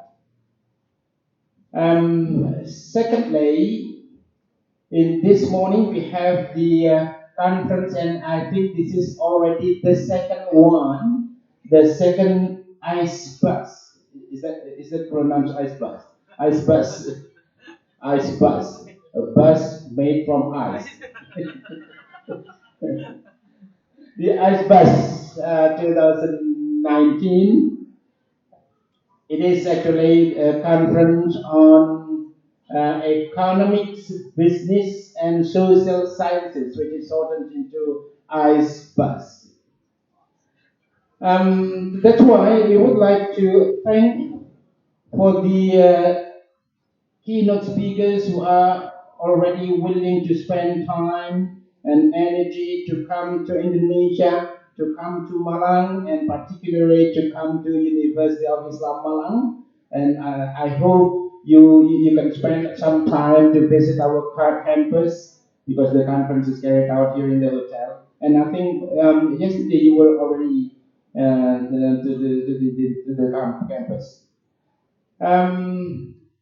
We would also like to congratulate the participants of the conference for having successful in having your articles selected by the reviewers. I know from the list of the reviewers, it has to be a very tough selection. There has to be a number of articles submitted to the committee and then reviewed by a team of professional reviewers, and you are very lucky to be successful in the process of selecting the articles. And I know that the participants come from all over Indonesia, and I think there are also some participants coming from overseas. That's why once again, I would like to congratulate all of you for having successful to have your papers selected and presented in this very respectable, very highly respectable occasions in the international conference carried out by the Faculty of Economics and Business, University of Islam, Malang. I hope you enjoy the sessions in sharing ideas, sharing expertise, and you also learn something very much from the keynote speakers, two keynote speakers we have today, Prof. Othman Yong from Universiti Kebangsaan Malaysia, and from Prof. Seth Davidson from National University of Singapore. I think they will share their knowledge, their expertise in economics and social sciences to all of you, and I hope you enjoy their speeches. That's why I hope that when you come to Malang, and then don't forget to visit Unisma. Our campus is located on Jalan MT Haryono number 193. Please come and visit our campus. Enjoy your time in Malang, enjoy your time, enjoy the conference. Then finally, by reciting Bismillahirrahmanirrahim, the second ICEBUSS International Conference on Economics, Business and Social Sciences is officially open. Thank you very much. Assalamualaikum warahmatullahi wabarakatuh. Ladies and gentlemen, now is striking the gong by the Vice of Rector of University of Islam Malang, and we would like to invite the Vice of Rector 4 and Ms. Nurdiana SEMSI as the Dean of Faculty of Economic and Business, and followed by the Vice of the Dean, and all CO hosts, we would like you to come forward as the sign of this agenda is officially open. Dilanjutkan dengan pemukulan gong oleh Wakil Rektor 1 didampingi oleh Wakil Rektor 4, Dekan Fakultas Ekonomi dan Bisnis beserta para wakil dekan, kepada para narasumber dan para co-host serta Yayasan Bumaslia untuk membuka acara. Sebagai tanda acara pertama Disnatalis ke-38 Fakultas Ekonomi dan Bisnis telah resmi dibuka.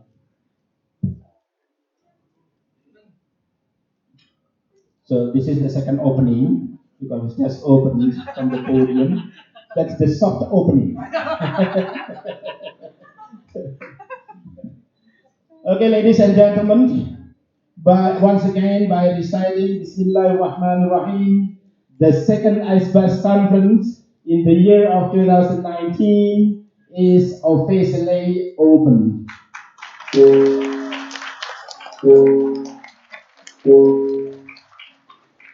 Thank you very much. Good luck, everyone.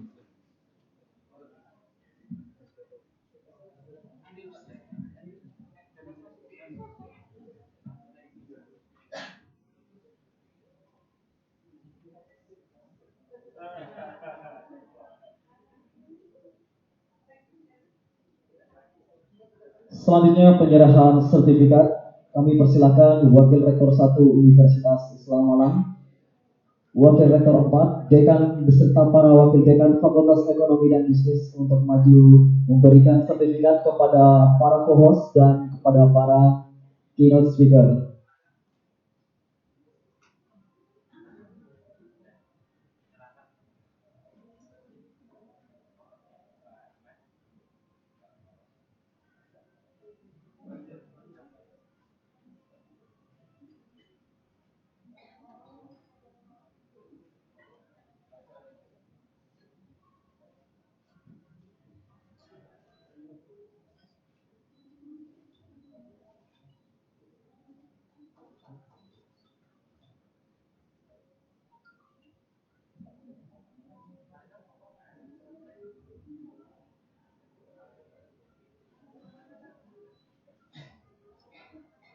Penyerahan sertifikat kepada para narasumber.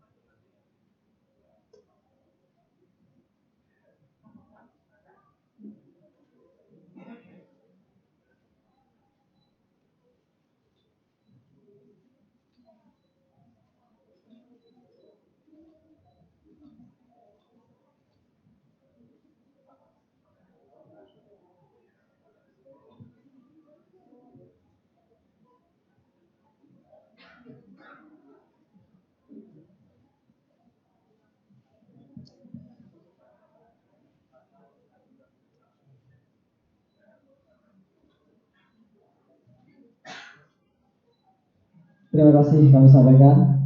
Kami persilakan untuk kembali ke tempat.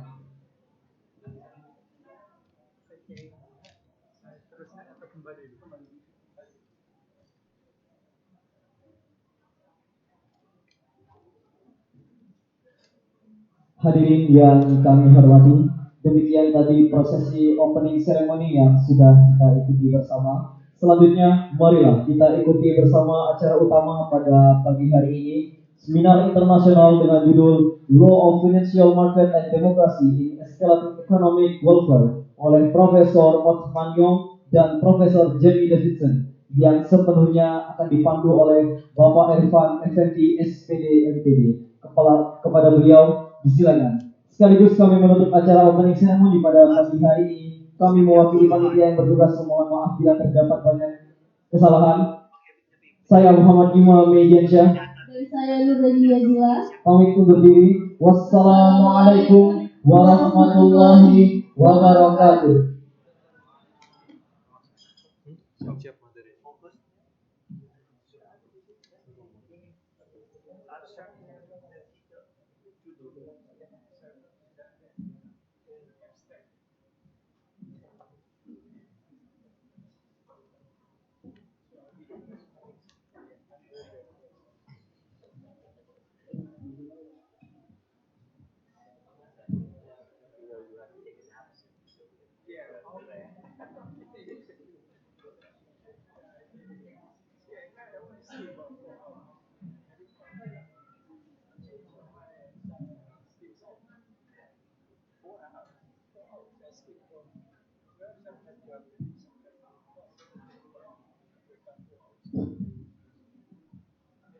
Assalamualaikum warahmatullahi wabarakatuh. Salam sejahtera buat kita semua. Good morning, everyone. The Excellency, the Treasurer of Foundations of University of Malang, Dr. Masliha, and then the Honorable Vice Rector or Vice Chancellor 1 and 4, Professor Dr. Andes Haji Junaidi Mister PhD, and then Vice Rector 4, Dr. Haji Istiroha MP, and then also the Honorable the Dean of Faculty of Economics and Business, Miris Nurdiana SEMSI, and then all the respectable audience, especially audience from the overseas, and also great honor for the two speakers for today, Professor Othman Yang from Universiti Kebangsaan Malaysia. Please give applause for him. Okay. And then the second speaker will be delivered by Dr. Seth Davidson. Okay, for the both respectable speakers, please come forward.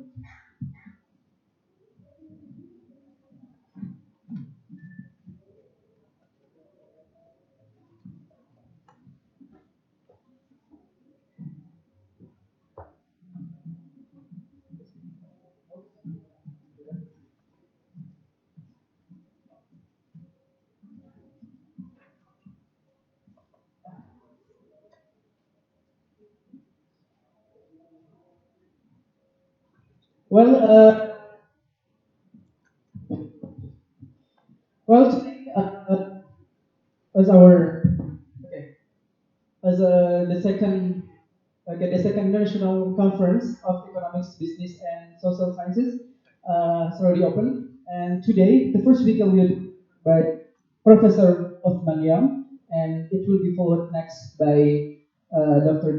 Seth Davidson from National University of Singapore. Okay. To make it efficient, the first speaker will be given by Professor Yang, and time yours. So we need to 30 minutes.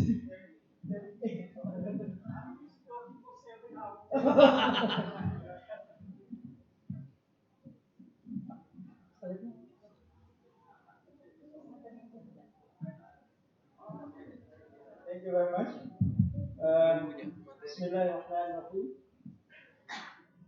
Materinya siapa yang bawa? Materinya belum dapat. Gimana? Udah dikasih kan? Siapa yang ngasih? Unggul siapa yang ngasih? Bukan.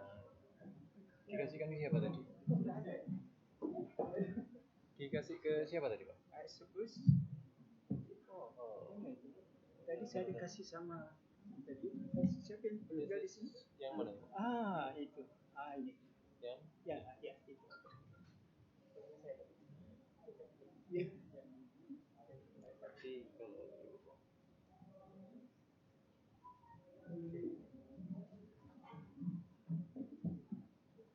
ya, ini.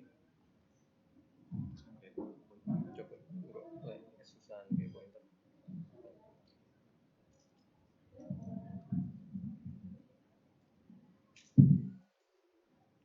Yang saya hormati Wakil Rektor 1 Yunisma, Ibu Dekan Fakultas Ekonomi and Business, wakil-wakil officer daripada Foundation Yunisma, dekan-dekan yang hadir, dan para peserta conference ini dari berbagai negara termasuk Indonesia. Topik yang saya akan katakan, topik dalam working on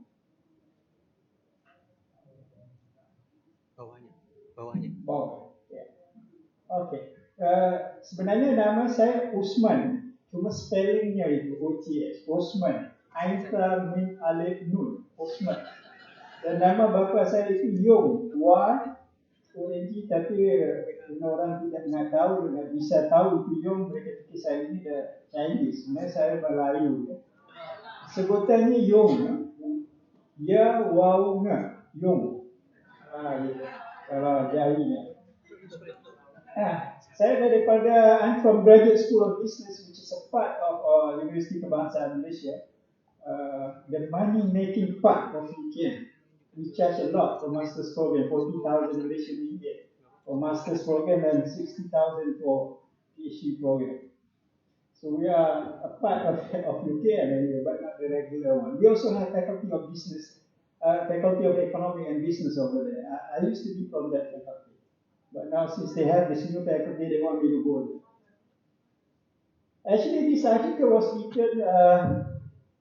The early version of this article was written because of the request from an editor of a journal, International Journal of Banking and Finance, due to my earlier publication of an article that I published way back in 2007 in the Pacific Basin Finance Journal, which is considered to be one of the top journals in finance, especially when it deals with research in this area, this region. And I'm working with my former PhD student, Ali Al-Badr. I challenged the student and he was able to finish his thesis in 2 semesters, 1 year, including plus, of course, 2 years of coursework at the PhD level. So I challenged them. Okay, let me try to be very, very brief. I would like as simple as possible, because I know many of you are not having a background in finance. And IPOs, or initial public offering, is an important area in finance. So since many of you are not that familiar with IPOs, I would like to be as simple, as straightforward, as not so complicated as I'm happy that most of you are in finance. But I will still show you some area of research in IPOs and some previous results. And my topic is about underpricing of IPOs. Underpricing. See, in an IPO, actually we have what we call offer price, in which the issuing company use that price in order to offer it to the general public.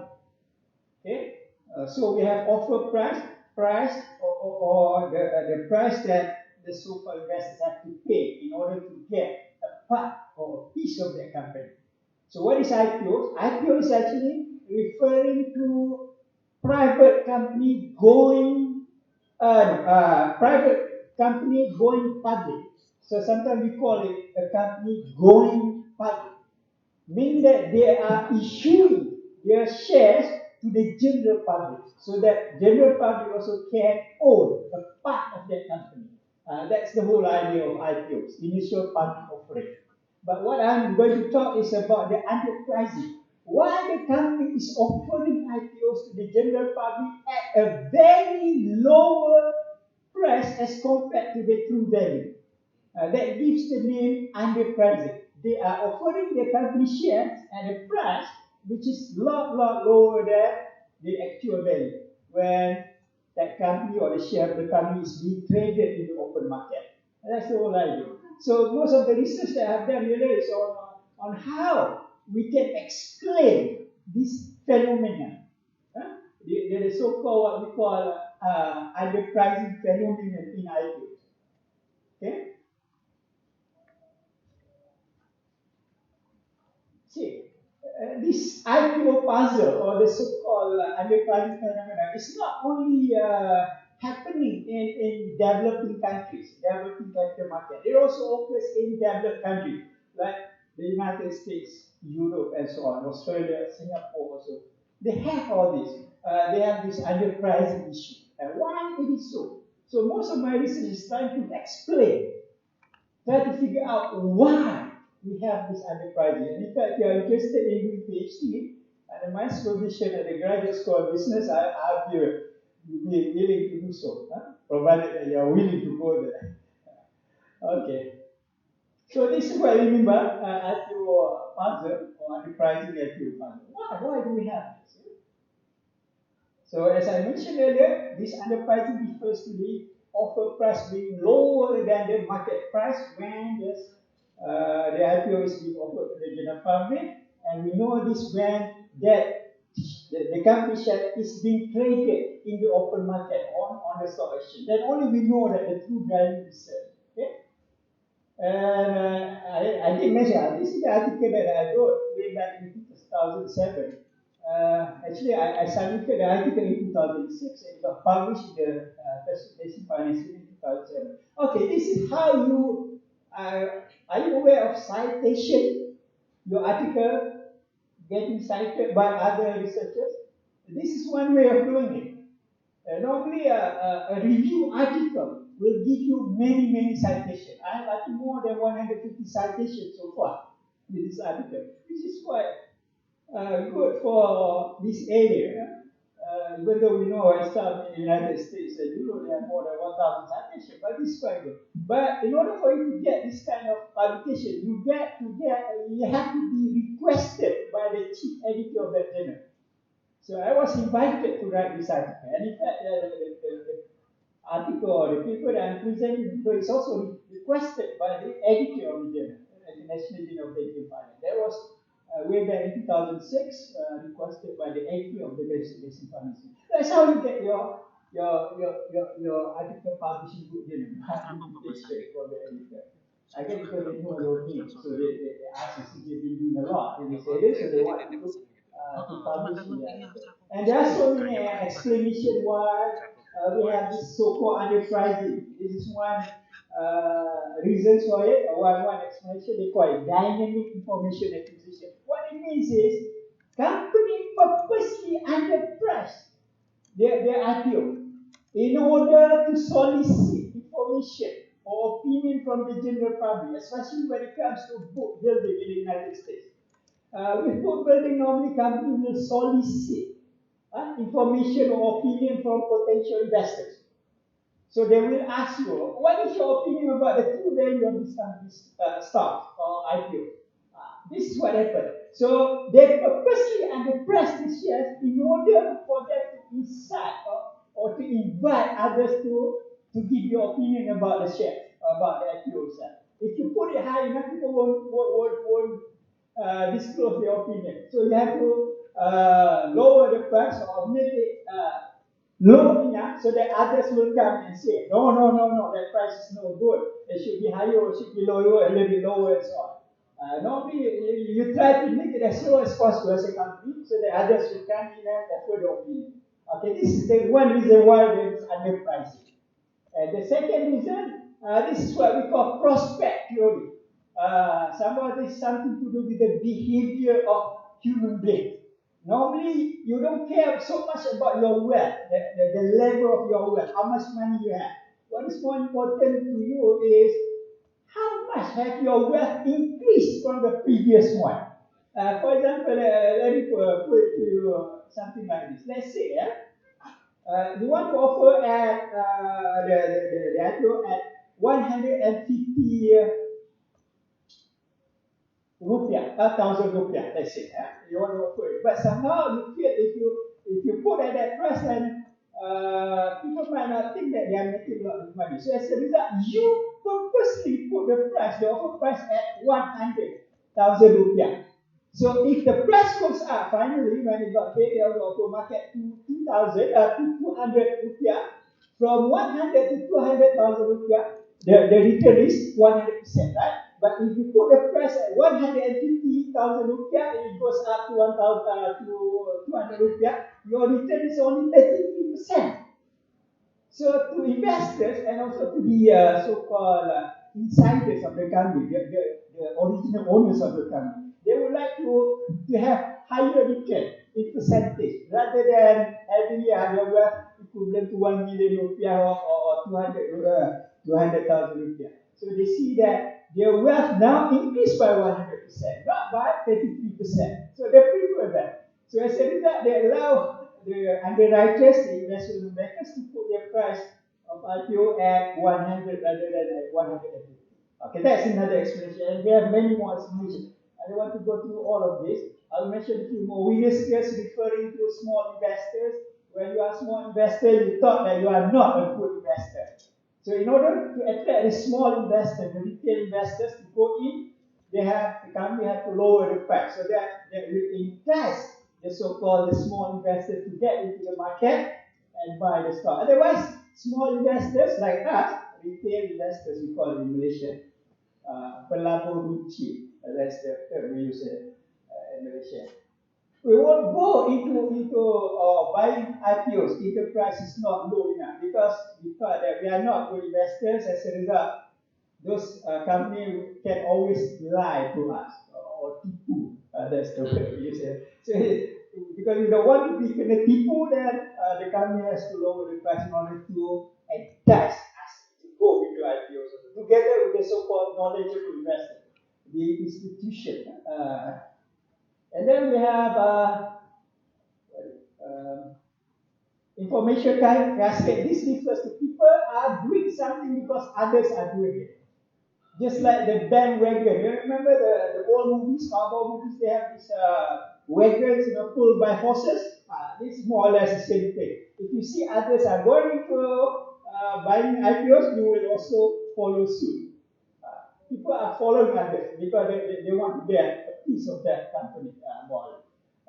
So in order for you to get others to stack the ball rolling or to move the wagon, you have to lower the price, the IPO, so that you can entice the beginner or the starter to go in, and then that will be followed by others. And then we have informational cascade, the same thing more or less. I mentioned that already. Law avoidance, because sometimes if an investor find out that they are not making money, they are losing money, the offer price is higher than the market price, or what we mean by overpriced, then there will be tendency for the unsuccessful investors, meaning that the loser, actually they are successful with the IPO, but somehow they are losing money. So there is some kind of tendency for them to sue the company. Because they are not making money, they are losing money. So as a result, the price of IPO has to be lower. Signaling. It signals that the company is a good company if they lower the price of IPO, the offer price, somehow. Because company normally will in the future will also offer additional shares. So in order for them to give good news or to signal that the company is good, they purposely lower the price of IPO. And then marketing effect as a way of promoting the company. So you promote the company if there are so many people buying your IPOs, right? So in order for you to get many people buying the IPOs, you have to lower or issue lower offer price so that people get interested and people know. have good feeling about your company. So that's how they explain. So these are all the explanation for underpricing in IPO. Okay, I want to show you some performance in terms of underpricing in some of the countries. This is based on a website of J. Vicker and Roder. Actually, it's based on an article that was published way back in 1994 in Pacific Finance when I was on the editorial board of that journal. That was way back in 1994, 1990. So you see, in Indonesia, if you look at the information, the underpricing is 26.4%, meaning that as an investor, you can get that kind of return if you buy IPO. The highest is United Arab Emirates, 270.1%. That's kind of high. And then Jordan also quite high, Saudi Arabia quite very high. Malaysia, if you see Malaysia there, let's see. Malaysia is 51%. Actually, I used to provide J. Victor with the information on Malaysian IPO.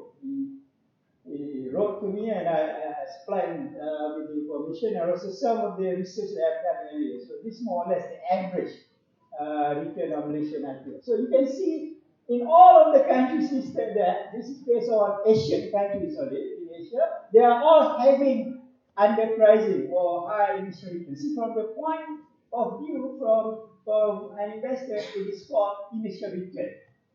But from the point of view of the issuing company, it is called underpricing, or sometimes it is called money left on the table. I don't know why they come up with that. Meaning that that's the money that the issuing company cannot get from the investors. Somewhat it is left on the table. It's being put there. Maybe that money goes to the investor because the investor sell based on the market price that they get that kind of return more or less. But when it comes to the issuing company, it is a loss. Opportunity cost more or less. It is a loss. So you see some of this. And then in my article also I mentioned a few studies, more research studies other than the one mentioned in the website of Unggul and Order. So if you are interested in knowing about this whole paper, I have 60 pages of slides actually. So if you want, I can give to you, you can write to me or you can ask from the organizer of the conference, you can have a copy of the article if you want. And in fact, the article will, the earlier version of the article will appear in the International Journal of Banking and Finance. But you can get there, because I don't want to go through all this. It's just a matter of showing you that you get this underpricing in almost all countries in the world, especially in Asian countries. Yeah, we skip all of that. I want to go straight to explanation. Why do we have this IPO underpricing? Okay? One is based on, this is something, if you are a PhD student, things that you can study in finance. How come I cannot go to the idea? How do I go to the previous page? So no, I cannot go. I want to go to one earlier page. More earlier. Yeah. Okay, the first issue that you can study is what we call issue-specific factors. Issue related to individual companies that offer IPOs. So these pieces of information you can get from their prospectus. See, before a company offers the IPOs, they will come up with some kind of booklet explaining or giving background information on their company and also on the IPO, on their past financial statement, financial performance, and so on. So you can make use of that information in order to relate or to explain the so-called underpricing phenomena in IPO. So you can use this. In fact, in this article, I gave many types of information that you can get from the prospectus. For example, in the form of underwriter, the investment bank that helps the company to issue the IPO, and also auditors that audit the company financial performance. You can also use that in order to try to relate to the underpricing phenomenon. Okay, and in fact, I put a list of studies that have been done before and try to make use of underwriter and auditor reputation. Okay, In general, this is what they say. If you have a good underwriter, normally the level of underpricing is lower. The same thing if you have a good auditor, then the level of underpricing is also low. They have negative relationship between the two. Why? Because only good underwriter and good auditor will evaluate or give recommendation on behalf of good company. So the better your company, the lower is underpricing. Because as we say, underpricing is money left on the table. Okay, that's one group of information that you can study.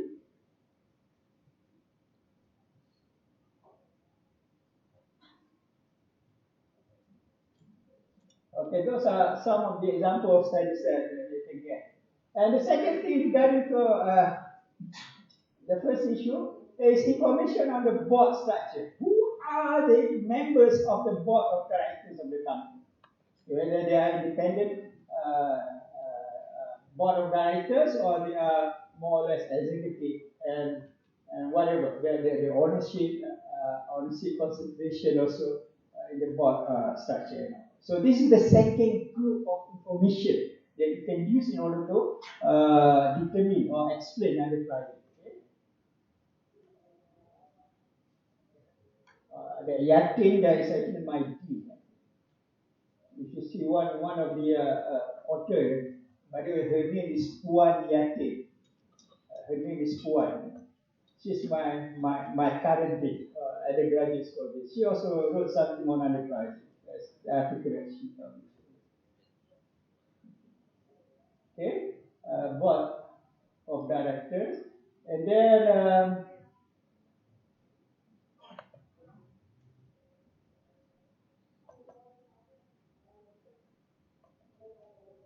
these are all examples of research that have been done in that area. See, as PhD student, you don't have to worry about the results. What is more important for you is to do your research properly.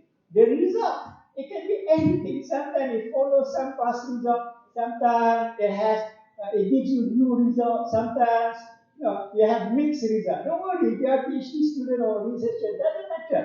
What is more important here is how do you explain that? You get this negative result, negative relationship, for example. What is the reason for that? Or you have positive one, or you have mixed result. So that's something that normally reviewers of journal will look at. The reason, the way you explain. And in fact, if you want to publish in what we call Scopus Index, that's not difficult at all. I used to review many articles from all over the world to be published in Scopus Index.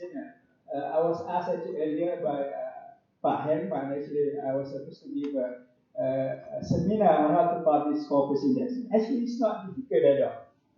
As long as you respond to the reviewer's comment, you are in good shape. If you agree, say so, and then explain why you agree, and then, of course, amend accordingly. If you agree with the so-called reviewer, if you disagree, you have to give explanation, some explanation why you disagree. Reasons for that. That's all actually in order for you to get your publication research published in Scopus Index. But if you want to publish in higher tier journals, or top journals in your area, what is important is for you to provide a very, I repeat the word very many times because that's what they look at. It's not just a matter of your article is written in a good manner, in proper way, but they want to see what is a very significant contribution from your work. That's how they publish your work. Otherwise, they will not look at your work. In fact, whenever I read the introduction to the paper, I will know whether I have to reject or not. If it's not convincing enough, then normally we say, you just reject the paper. But with Scopus Index, normally they don't reject outright, unless your paper or your article is very lousy. So many mistakes here and there, not presented well. But if you have a good written paper, the only thing is you need to elaborate on certain part of that article, then of course, they will accept your article with maybe major or minor revision. But once you improve from your article based on the comment, I think it's not difficult. And the next thing that study on Atria look at is the lockup period. Lockup refers to the original owners, not selling their shares for a period of time. In Malaysia, it's 1.5 years to 2 years. Meaning, you as the original owners of the company cannot sell your stock, even though you have your company shares are being offered to the general public. Why? Because if you sell your stock, your ownership of the company or share of the company immediately, then people from outside think that this company is not good. Now the original owners want to get away. So as a result, the requirement is you have to wait for a certain period of time as an original owner of the company before you can sell. This is what we call lockup period. And mostly the result of research is that the longer the lockup period, I guess to tell you actually the result of mixed. Some says that the longer, the lower is the underpricing because now people will have more confidence with the company. Sometimes we have to stay at the risk. So don't worry about that. The result is second. Secondly to the explanation. And then these are some of the influencer of my studies actually. Yong is my, normally when I write something, they report as Yong, so that Yong is my name, Yong. Those are some of the research done. I still have some time, I guess. Can you give me 10 more minutes? Is it okay? Because it's already 20 minutes now. See, I have so many slides. I have so many pictures. So and then other factors. You can try to find whatever factors that you think might contribute or that can explain the so-called underpriced development. Don't worry about it. This is where your contribution is in terms of other factors. Meaning that factors that others have not studied yet. Or even if they have studied, you can always expand or extend that. So it's not something that you think that there are so many papers and you think that you cannot proceed anymore. No. Don't do that. You can always proceed with anything as long as you have good explanation or justification for doing that. So these are some of other papers written on other issues. I think I want to go to what we call the general conclusion, what we find out in terms of underpricing level. See, there are 3 different mechanisms in which companies determine the offer price. One is what we call fixed price pricing mechanism. This is normally practiced in some developing countries, including Malaysia and Hong Kong. I don't know here actually what kind of method they use. The fixed price with fixed price mechanism, the company decide on the offer price. So you, the investor, the potential investor, you have more say in the offer price. That's what happens. So depending on the kind of pricing mechanism that you use, that can also influence the IPO underpricing. The second method is what we call book building. Book building is practiced normally in the developed country like the United States. What you do is, before the company determine the offer price, they try to solicit opinion or get information from potential buyers, potential what you call this investors. So that's the second one. And the third one is through what we call auction. Auction, just like regular auction. Di sini dipanggil apa? Lelong. Lelongan? Lelang. Lelang. Di Malaysia dibilang lelong. Itu difference of pronunciation. So depending on the pricing method that you use, the level of underpricing will be different. In the case of fixed price mechanism, that gives you the highest underpricing level. With the book building and auction only because the potential investors have the chance opportunity to offer their own opinion. As a result, the level of underpricing is lower. Okay, no. I think with that, I would like to end my talk. I can talk some more actually the whole day about IPO. So thank you very much for inviting me. And I hope if you have any questions from me, I will entertain that question. Okay. How are you?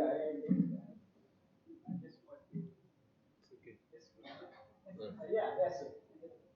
Thank you again. Thank you very much for the invitation.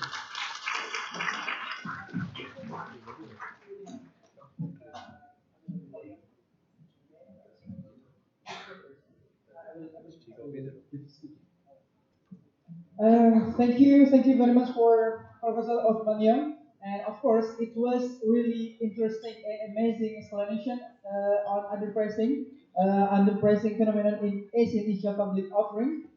So I believe that all the audiences have a lot of questions in the mind, but hopefully be patient first because it will be continue to the next speaker, which is a bit harder from I think from now because Indonesia has just finished voting for the president. Either you are one or two, I don't know. Okay, but this is because the topic is talking about Indonesia 20 years of democracy. So of course, it will be very interesting because you're just doing voting. And let's welcome Dr. Jenny S. Davidson from National University of Singapore. Please give applause for him.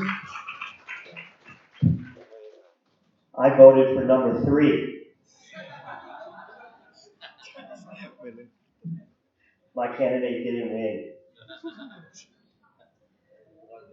To the leadership of Universitas Islam Malang and to the organizers of the conference, I'd like to express my great appreciation and thank you for this honor to talk to you this morning about actually a small talk based on an even smaller book that I recently wrote and published about the state of democracy in Indonesia. I will not talk about the specifics to the recent pemilu and outcomes, but I'd like us to maybe take a step back and think about some of the larger questions and challenges facing Indonesia's democracy today.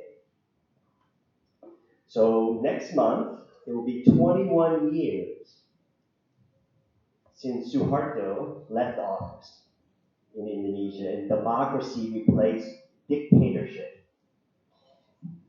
Elsewhere, scholars have deemed 20 to 25 years an appropriate time to look back and assess the many facets of regime change.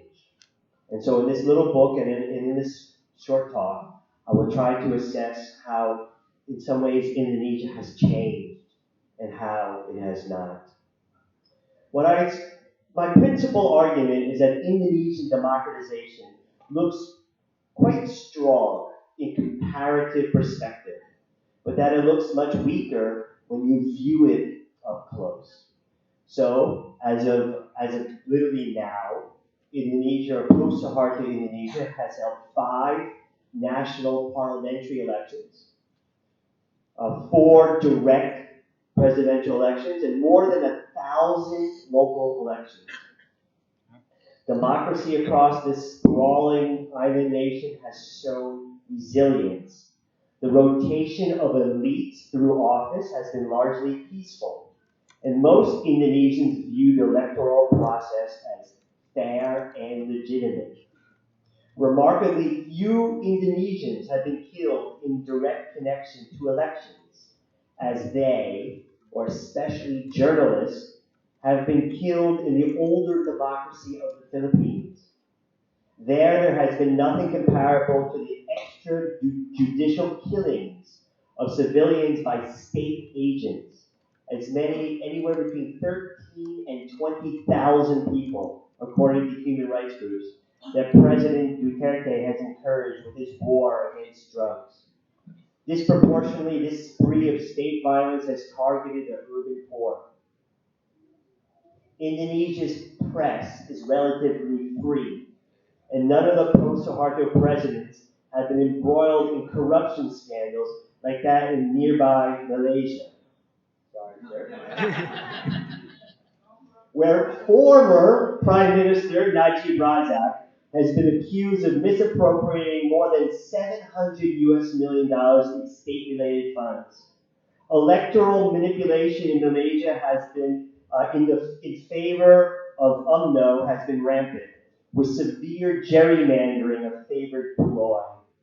The manipulation helped this party and its electoral allies maintain parliamentary control from the 1950s, when elections were first instituted, to 2018, when the opposition won a stunning victory there. In neighboring Singapore, where I work, The domineering People's Action Party, or the PAP, has used similar tactics to win elections uninterruptedly. Meanwhile, Vietnam does not even hold national level elections. It remains a one-party authoritarian state.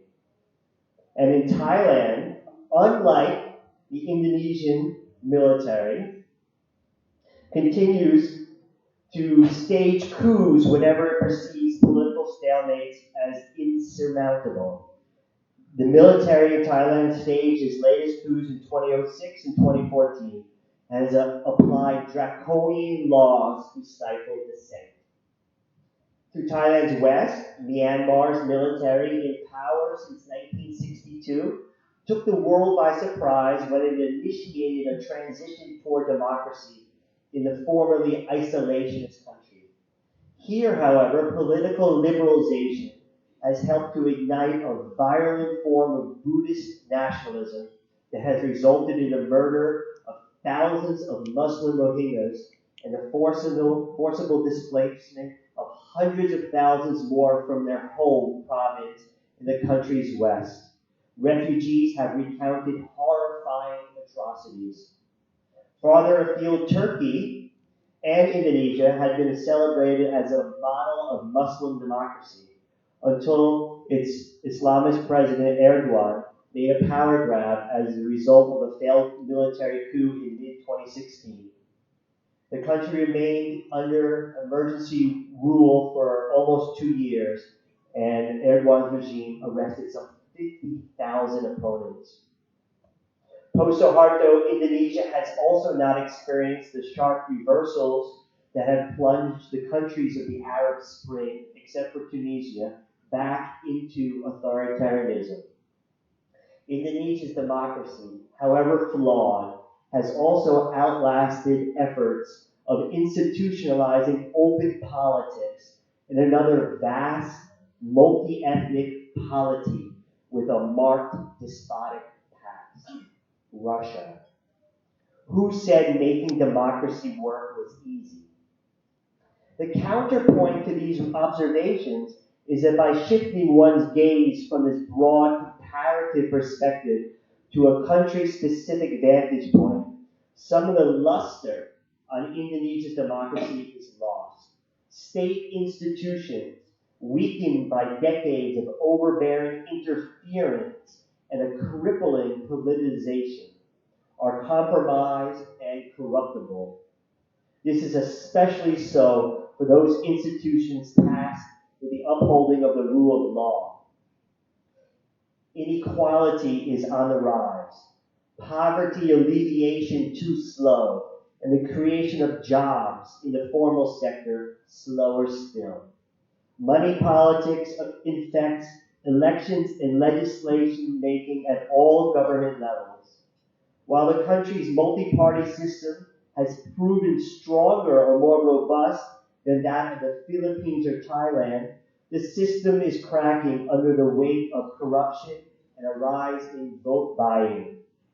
Although much of the ethno-religious and separatist bloodshed that marred Indonesia's transition to democracy has waned, everyday security remains too uncertain for too many Indonesians. Decentralization, designed to empower local communities, has contributed to the country's continuing corruption and to many incidents of collective violence. Local elites have built their power by skimming off government transfers instead of improving service delivery and development outcomes. Growing sectarianism threatens civility and civil rights, especially of minorities. And although the military no longer dominates or determines policy on most civilian matters, its informal power rightly worries advocates of civilian democracy. So what I do in this book is I make a suggestion that comparing post-Suharto Indonesia to New Order Indonesia, for scholars to start comparing different periods within post-Suharto Indonesia. So what I do in the book is I divide post-Suharto Indonesia into three main periods. The first period I call innovation, and that covers the transition from authoritarianism. And that's, the Habibie, Mustor, Megawati kind of period. It shows how the period's fluidity bred a myriad of reforms, some successful, some less so.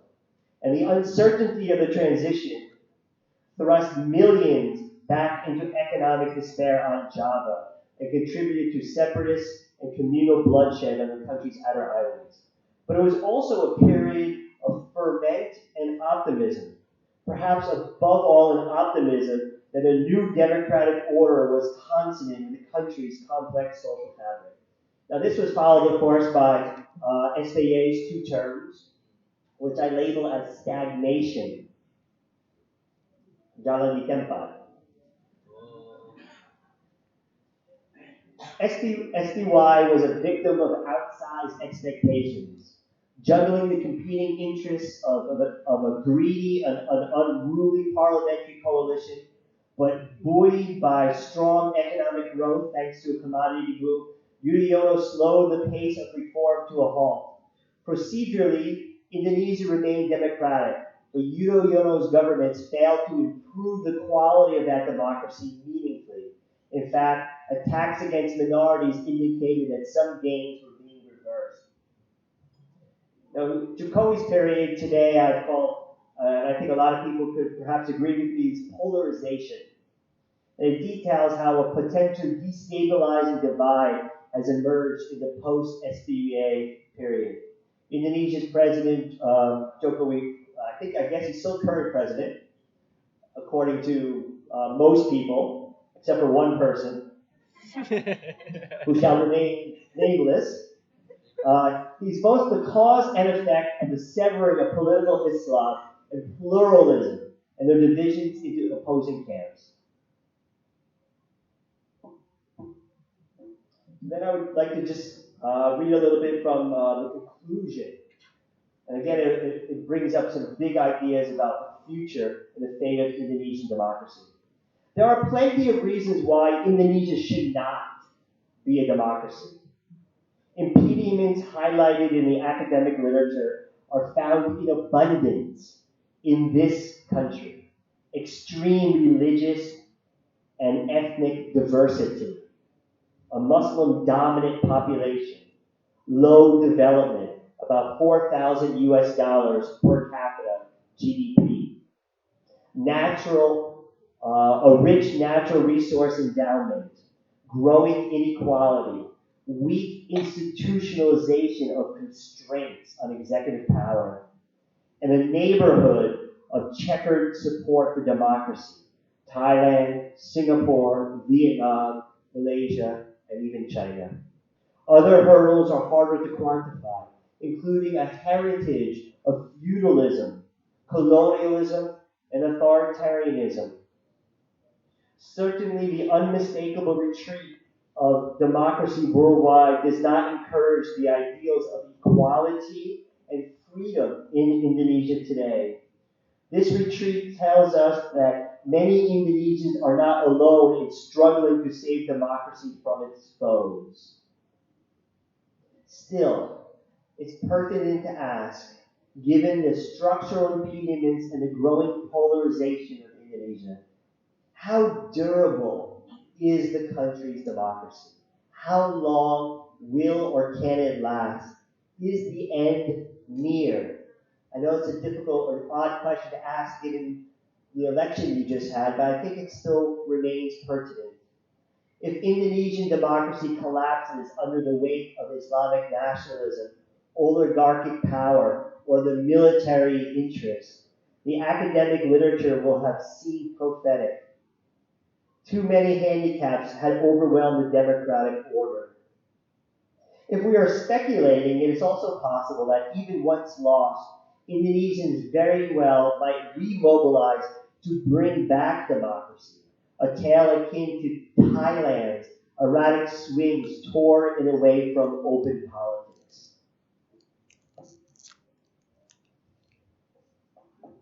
Indonesia certainly is at a crossroads today. There are difficult questions to answer or to even ask publicly. How much genuine support exists among the country's Muslims for the establishment of an Islamic State, for example?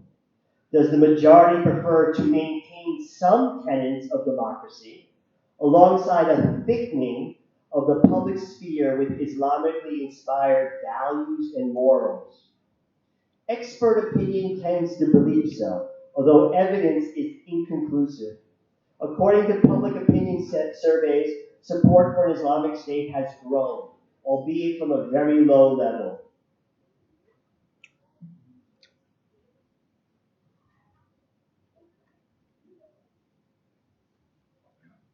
Delineating how far Islamic conservatism in a secular state could expand publicly before impinging on the democratic rights and freedoms of others is also a murky, difficult question. Here, others includes not only minorities, but also Muslims uncomfortable with the current trend of creeping conservatism. To move forward, Indonesians must deliberate and decide where to draw this line, how thick or thin it should be, and how flexible or contextual are its contours. Of course, such decisions are not necessarily made consciously, yet the issue is as profound as the constitutional amendments that brought democracy following Suharto's ouster in 1998. If the constitutional amendments helped to lay the groundwork for 20 years of Indonesia's democracy, then this national conversation over the public role of Islam in politics might provide a signal guide for the next 20 years or more. If we speculate further, could the collusive behavior of Indonesia's political parties, which has suppressed the quality of Indonesia's democracy, paradoxically aid in saving democracy today? Certainly the political parties would be called on to collaborate. There is no one single party strong enough.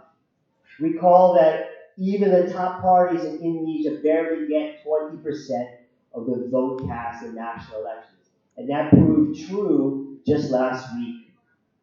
If truly secular parties no longer exist in Indonesia, could they coalesce to defend competitive elections in a secular state? The last time the political parties, faced a similar dilemma of saving the country's democratic order in the late 1950s, amid the rise of the Indonesian Communist Party, they faltered, surrendering to authoritarian pressures by President Sukarno and the armed forces. But today's context has changed. Democracy has had more time to make inroads, and democratic governments have proven more stable and capable than those of the past, surprising many. Don't forget, SBA and Jokowi, all of them have finished their terms. Parties have plenty to lose materially and morally by yielding to anti-democratic forces. How long Indonesia's democratic order endures cannot be settled here today. But we need to scrutinize the post-Suharto period. This will prove more fruitful in searching for changes from or continuities with Suharto's era. While the new order casts shadows, it is not fate. What happens to Indonesia's democracy will likely have more to do with developments and dynamics of the post-Suharto era. For example, so attempts to understand whether Indonesia would do well to grapple with the core logics, tensions, and interlinked changes among politics, political economy, and identity-based mobilizations in the post-Suharto periods. They would look, for example, how the institutional innovation of the transition or Yudhoyono-led stagnation bred an environment that gave rise to today's polarization. Polarization is more than the product of the fusion of political, economic, and societal developments of Indonesia's democratic order than of the authoritarian one. Finally, if societal grievances over poverty and deprivation, rather than ideology, are driving anti-democratic sentiments, as some people think, attending to those grievances would make more sense than resorting to New Order style repression, at least if one believes in democracy. Just how much growth with widening inequality is Indonesian society willing to accept?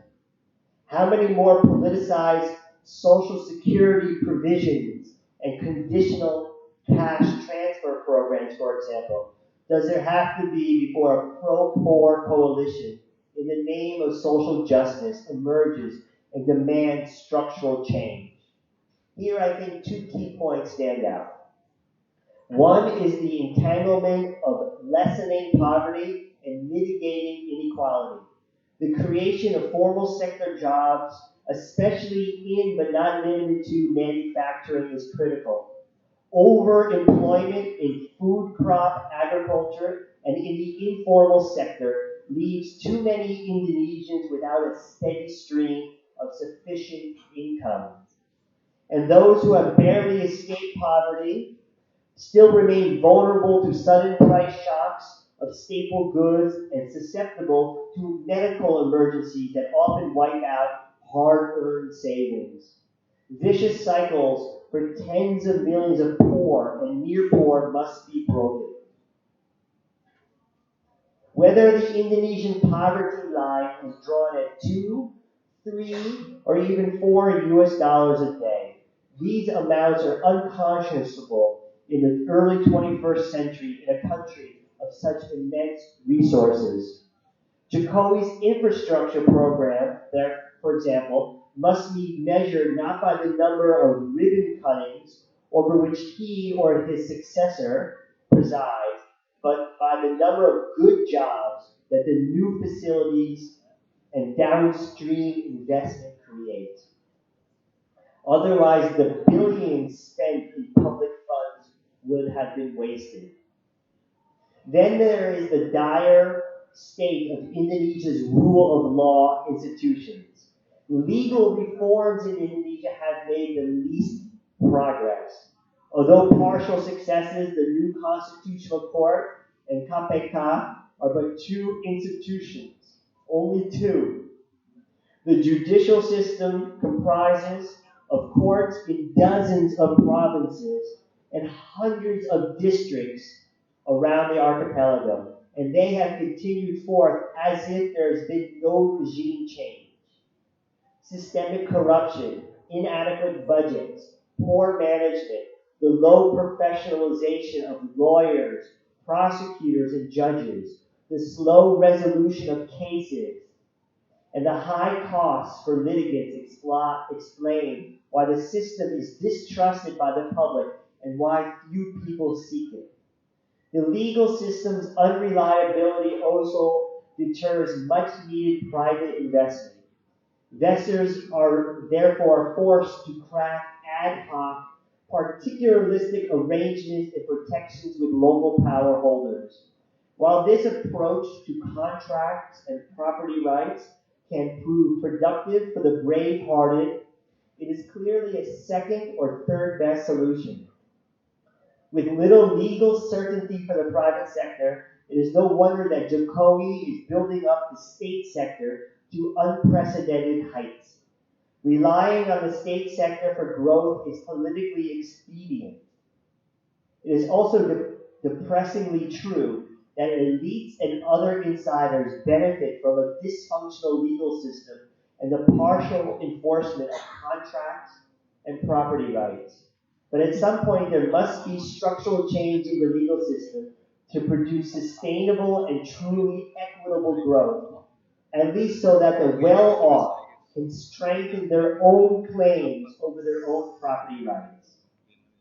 Finally, an incapacitated rule of law also allows thugs and radicals to intimidate and attack minorities and other political opponents with impunity. There is no security for victims. The bankruptcy of state law also explains why outer island ethnic groups, and many Muslims have turned to traditional ways of settling disputes.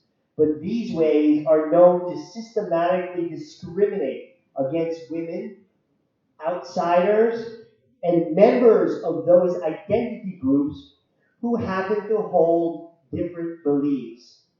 The state has failed them and countless others. If the inadequate protection of all minorities is not addressed with requisite conviction and resources, Indonesia's democracy might be imperiled. Thank you.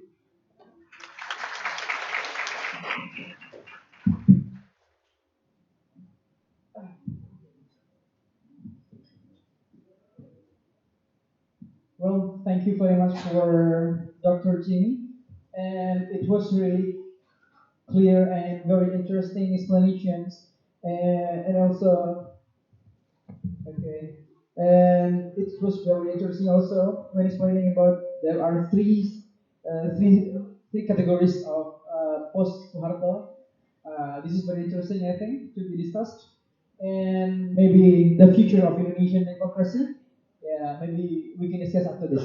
So, because we have listened, okay, from the both keynote speakers, so we'll open for three questioners and one question for each questioner. Okay, and Q&A is open now. Okay, who wants to ask question? Okay, one from this row and this row. Anyone here? Okay, this row is okay. One this row. This row. Is there any? Okay. Is there any participants who want to ask? No. Okay. Then, okay. Okay, sir. Okay. So there are three questions already, and please first.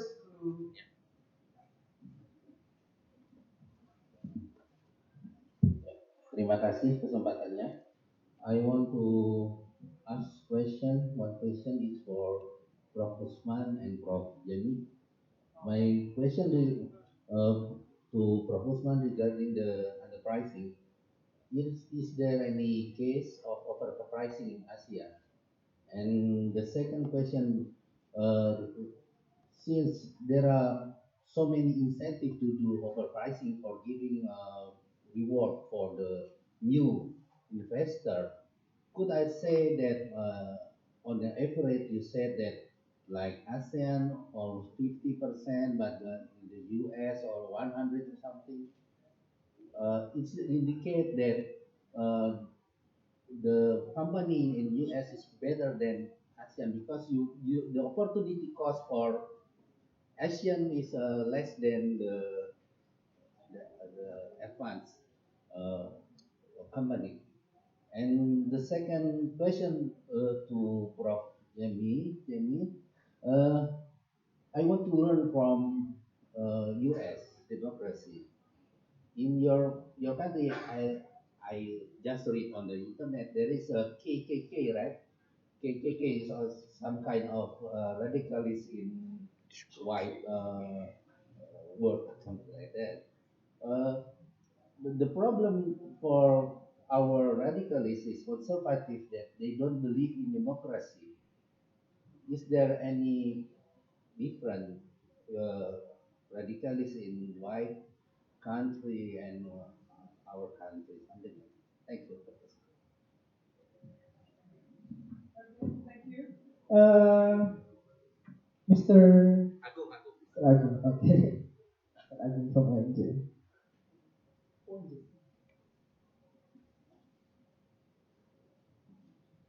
Okay, next question.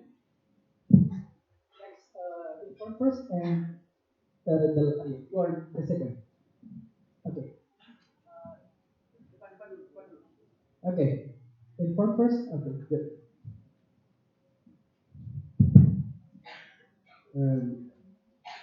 My question is for Prof from Singapore.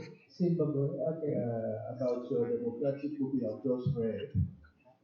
Specifically, I want to relate my question on the democratic aspect in Indonesia.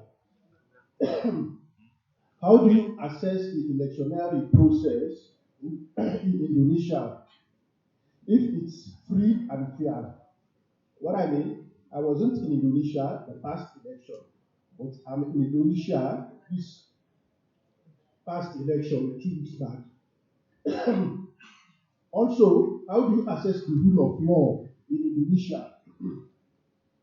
Free press. Is the journalist enjoying free press in Indonesia? How about the human rights abuse in Indonesia? How governments handle the human rights abuse? How the Indonesians undergo human rights abuses? Are Indonesians not facing human rights abuses, or they are experiencing human rights abuses? Thank you. Thank you, Mr. Sorry, Abdul.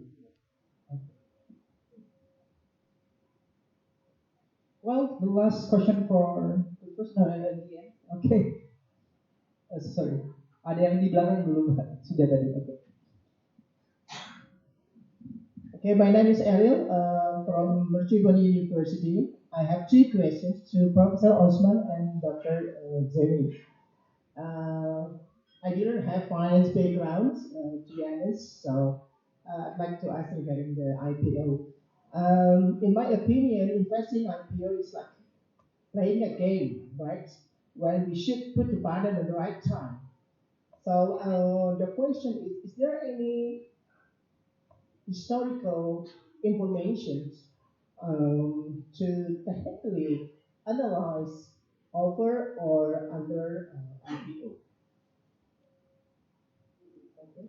My second question to Dr. Jeremy, regarding the democracy. The more quality of democracy of a country will be a basis to accelerate economic growth. My question is democracy as a driver of economic accelerations, or the other way around, economic progress driving democracy? Thank you. Well, thank you. So because there are a lot of questions exactly, actually one by one. Well, first I'll give chance for Prof. Yong. Okay, Prof. Yong to answer it. Altogether, I count. I have 2 questions to ask. 2 questions from Agong and 1 question from from over there, from the back side. Yeah. Is there evidence of overpricing? The answer is yes, but very seldom. For example, in Malaysia, in 2008, the average return or initial return was negative 3%, meaning that overpricing. The reasons being that here we have what we call subprime crisis, but not in Malaysia, in the United States. But somehow the effect comes to Malaysia. And of course, individual companies also experience overpricing, but not that many. In Malaysia, for example, there was a bank called Bank Islam, Islamic Bank. The offering was overpriced, meaning that when the stock price is traded in the open market, it was lower than the open price. The same thing happened to FGV, Felda Global Venture, which is a trouble kind of company right now, in trouble. So they also have this kind of experience, meaning that the offer price is higher than the market price, meaning that there is overpricing. But in most cases, we say that there will be underpricing because of the reasons that I explained in my presentation.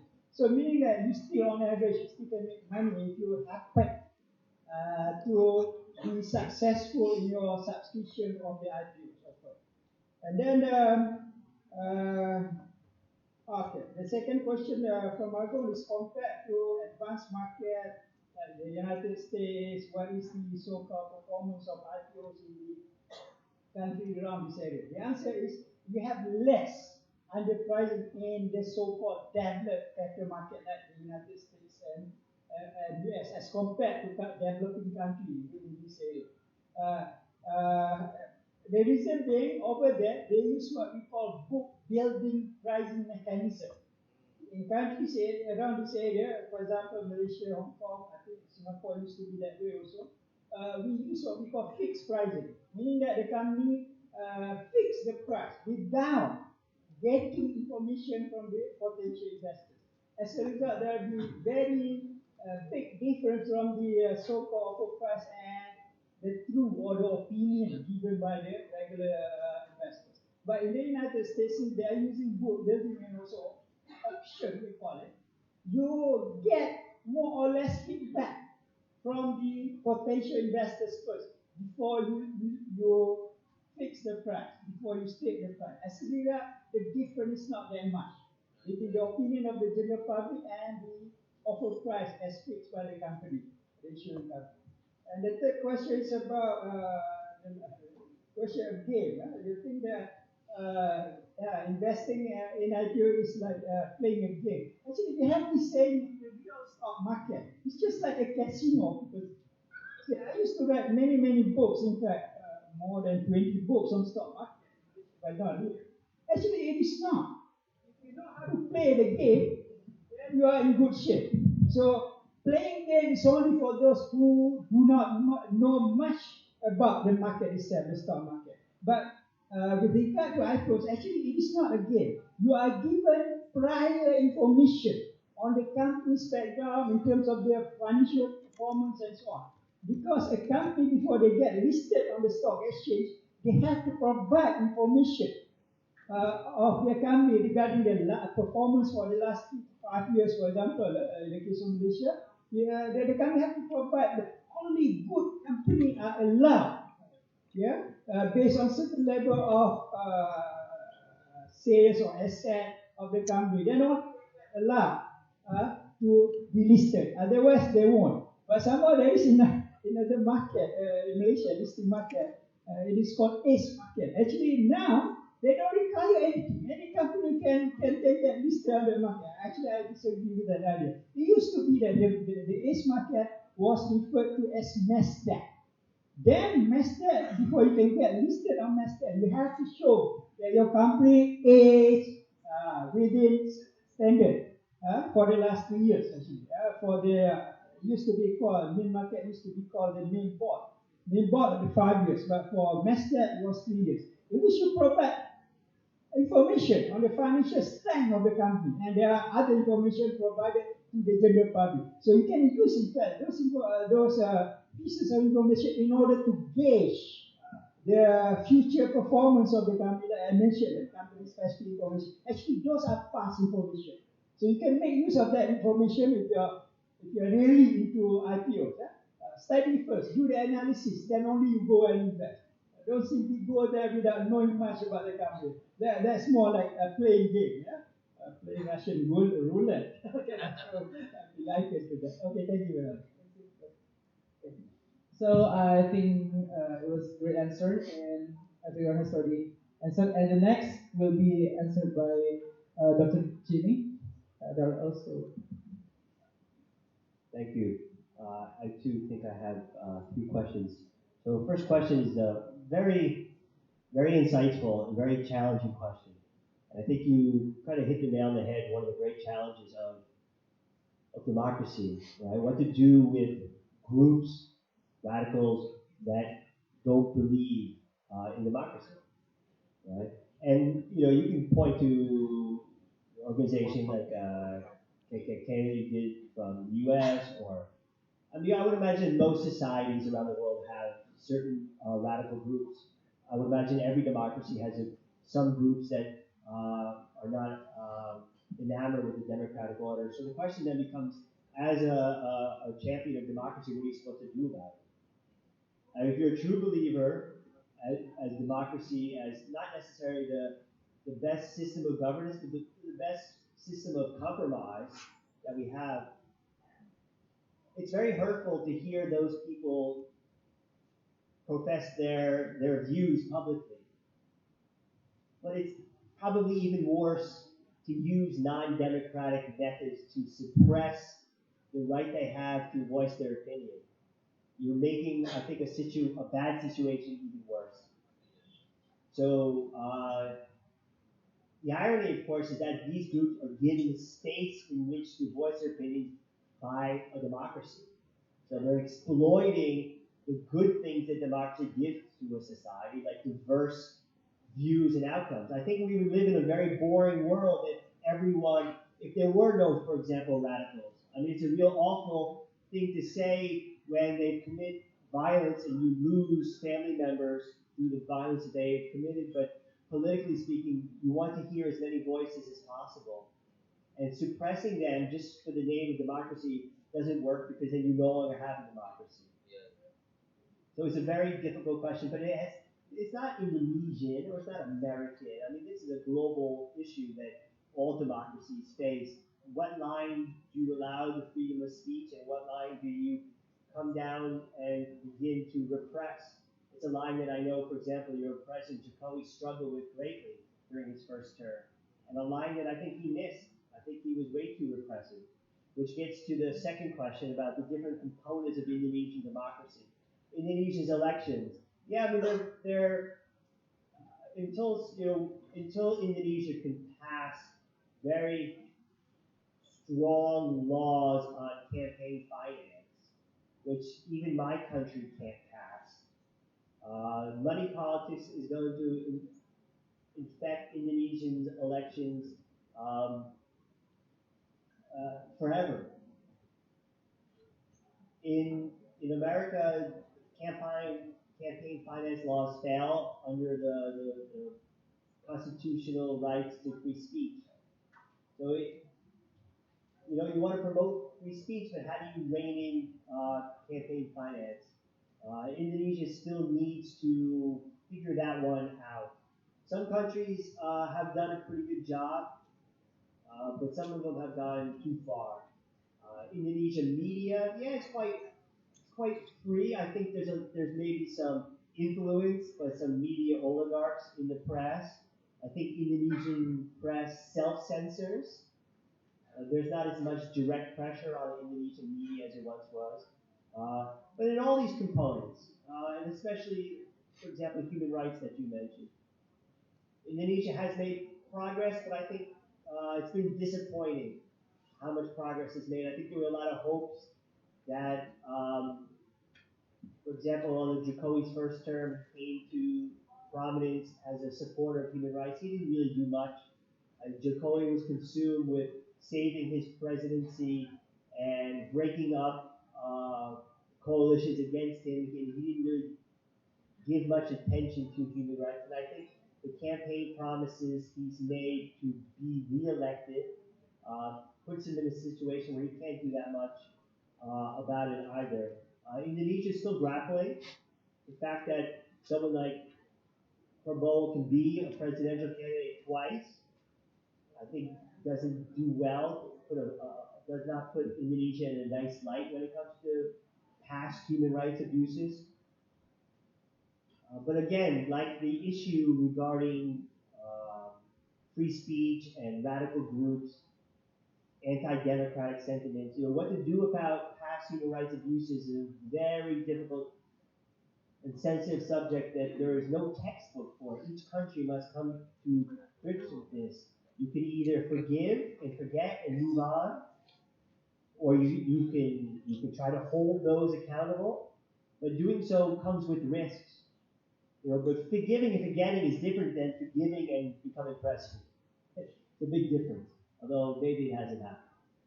The last question on the relationship, I mean, all three questions hit on these huge, very important topics. And so I'm very humbled and impressed. So basically, you're asking, is a relationship between democracy and economic growth. You have a lot of, broadly speaking, I think conclusions might lean slightly towards democracy. You can probably find examples of authoritarianism and good growth. Right? You had examples, for example, Korea for a few decades, Taiwan, but eventually they transitioned to become quite flourishing liberal democracies. You had authoritarian in some countries in Africa, they didn't produce very good growth. Some democracies in Africa now are growing quite well. You want to ask your average Thai citizen how authoritarianism and growth mixes, and they'll tell you not very well. Right? So the last few years under the juntas in Thailand, Thai economic growth has suffered.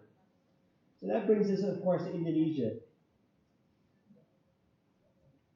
democracy, you could argue, maybe constrains growth in certain respects. But I think, generally speaking, despite the widening inequality in Indonesia, democracy, that you can make the case, has held out examples. For example, the social insurance programs and the conditional cash transfer programs. That's driven very much politically. Decentralization, you cannot talk about that. That is an element of Indonesian democracy or not, right? So if you want to blame sluggish Indonesian economic growth on democracy, is it really decentralization's fault? I think decentralization has been a boon for some and a bane for others.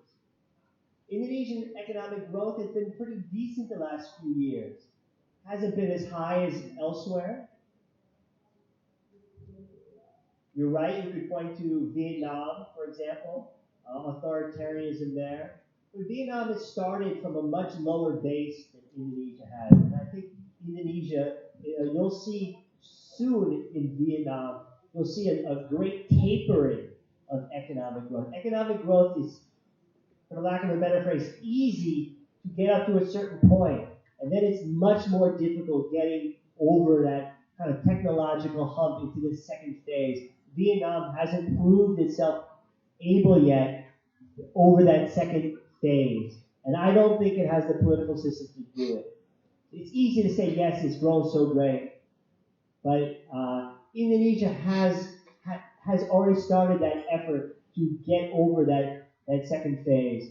And so, you have what you have. I mean, I don't think anybody in Indonesia would want authoritarianism return to add 1 point percentage to annual GDP. That wouldn't really make a lot of sense.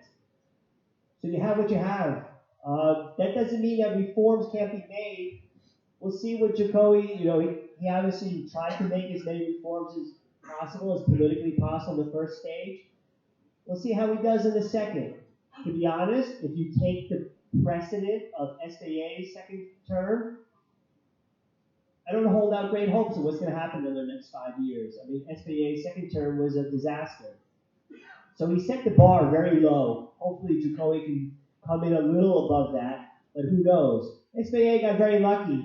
He presided over a commodity boom. He had nothing to do with that. That was driven by China. It was driven by India.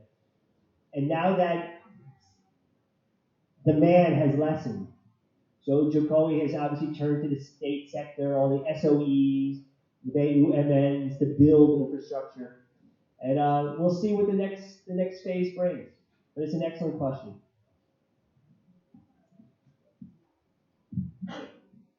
Thank you very much for all the answers, and I hope it's answered all the questions.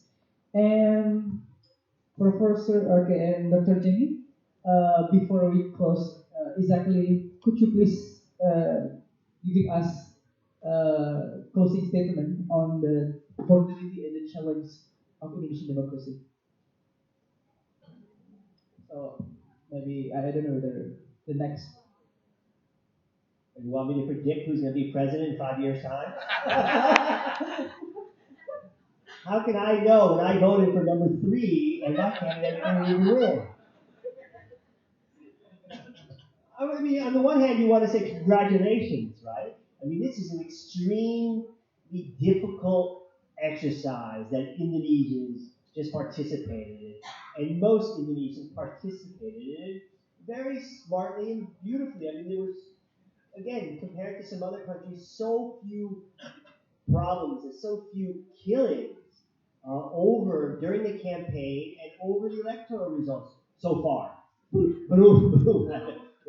know so far.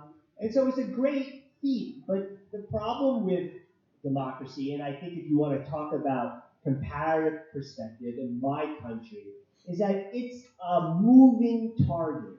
It is not an end game, and I'm not a Marvel producer promoting the movie over the weekend, but it's not. Right? Neither the Marvel will be. It will not be an end game. They're making too much money. They will not kill this franchise.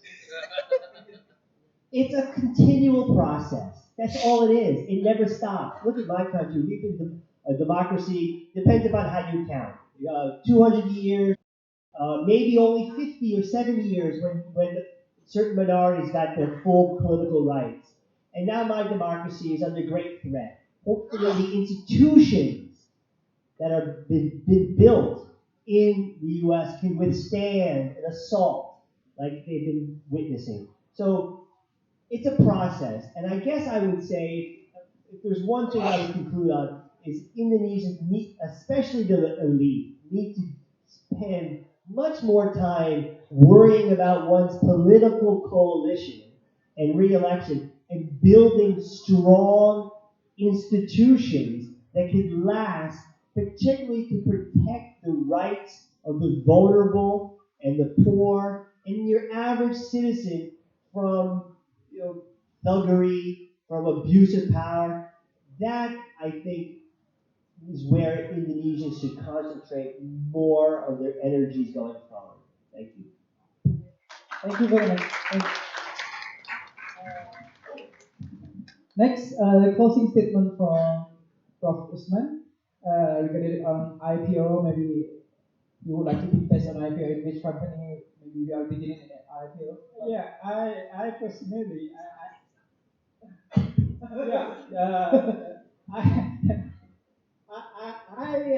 teach people how to invest. Actually, I'm a professor of investment, so I teach people how to make money. In fact, the first thing that I teach my students is how to become a millionaire.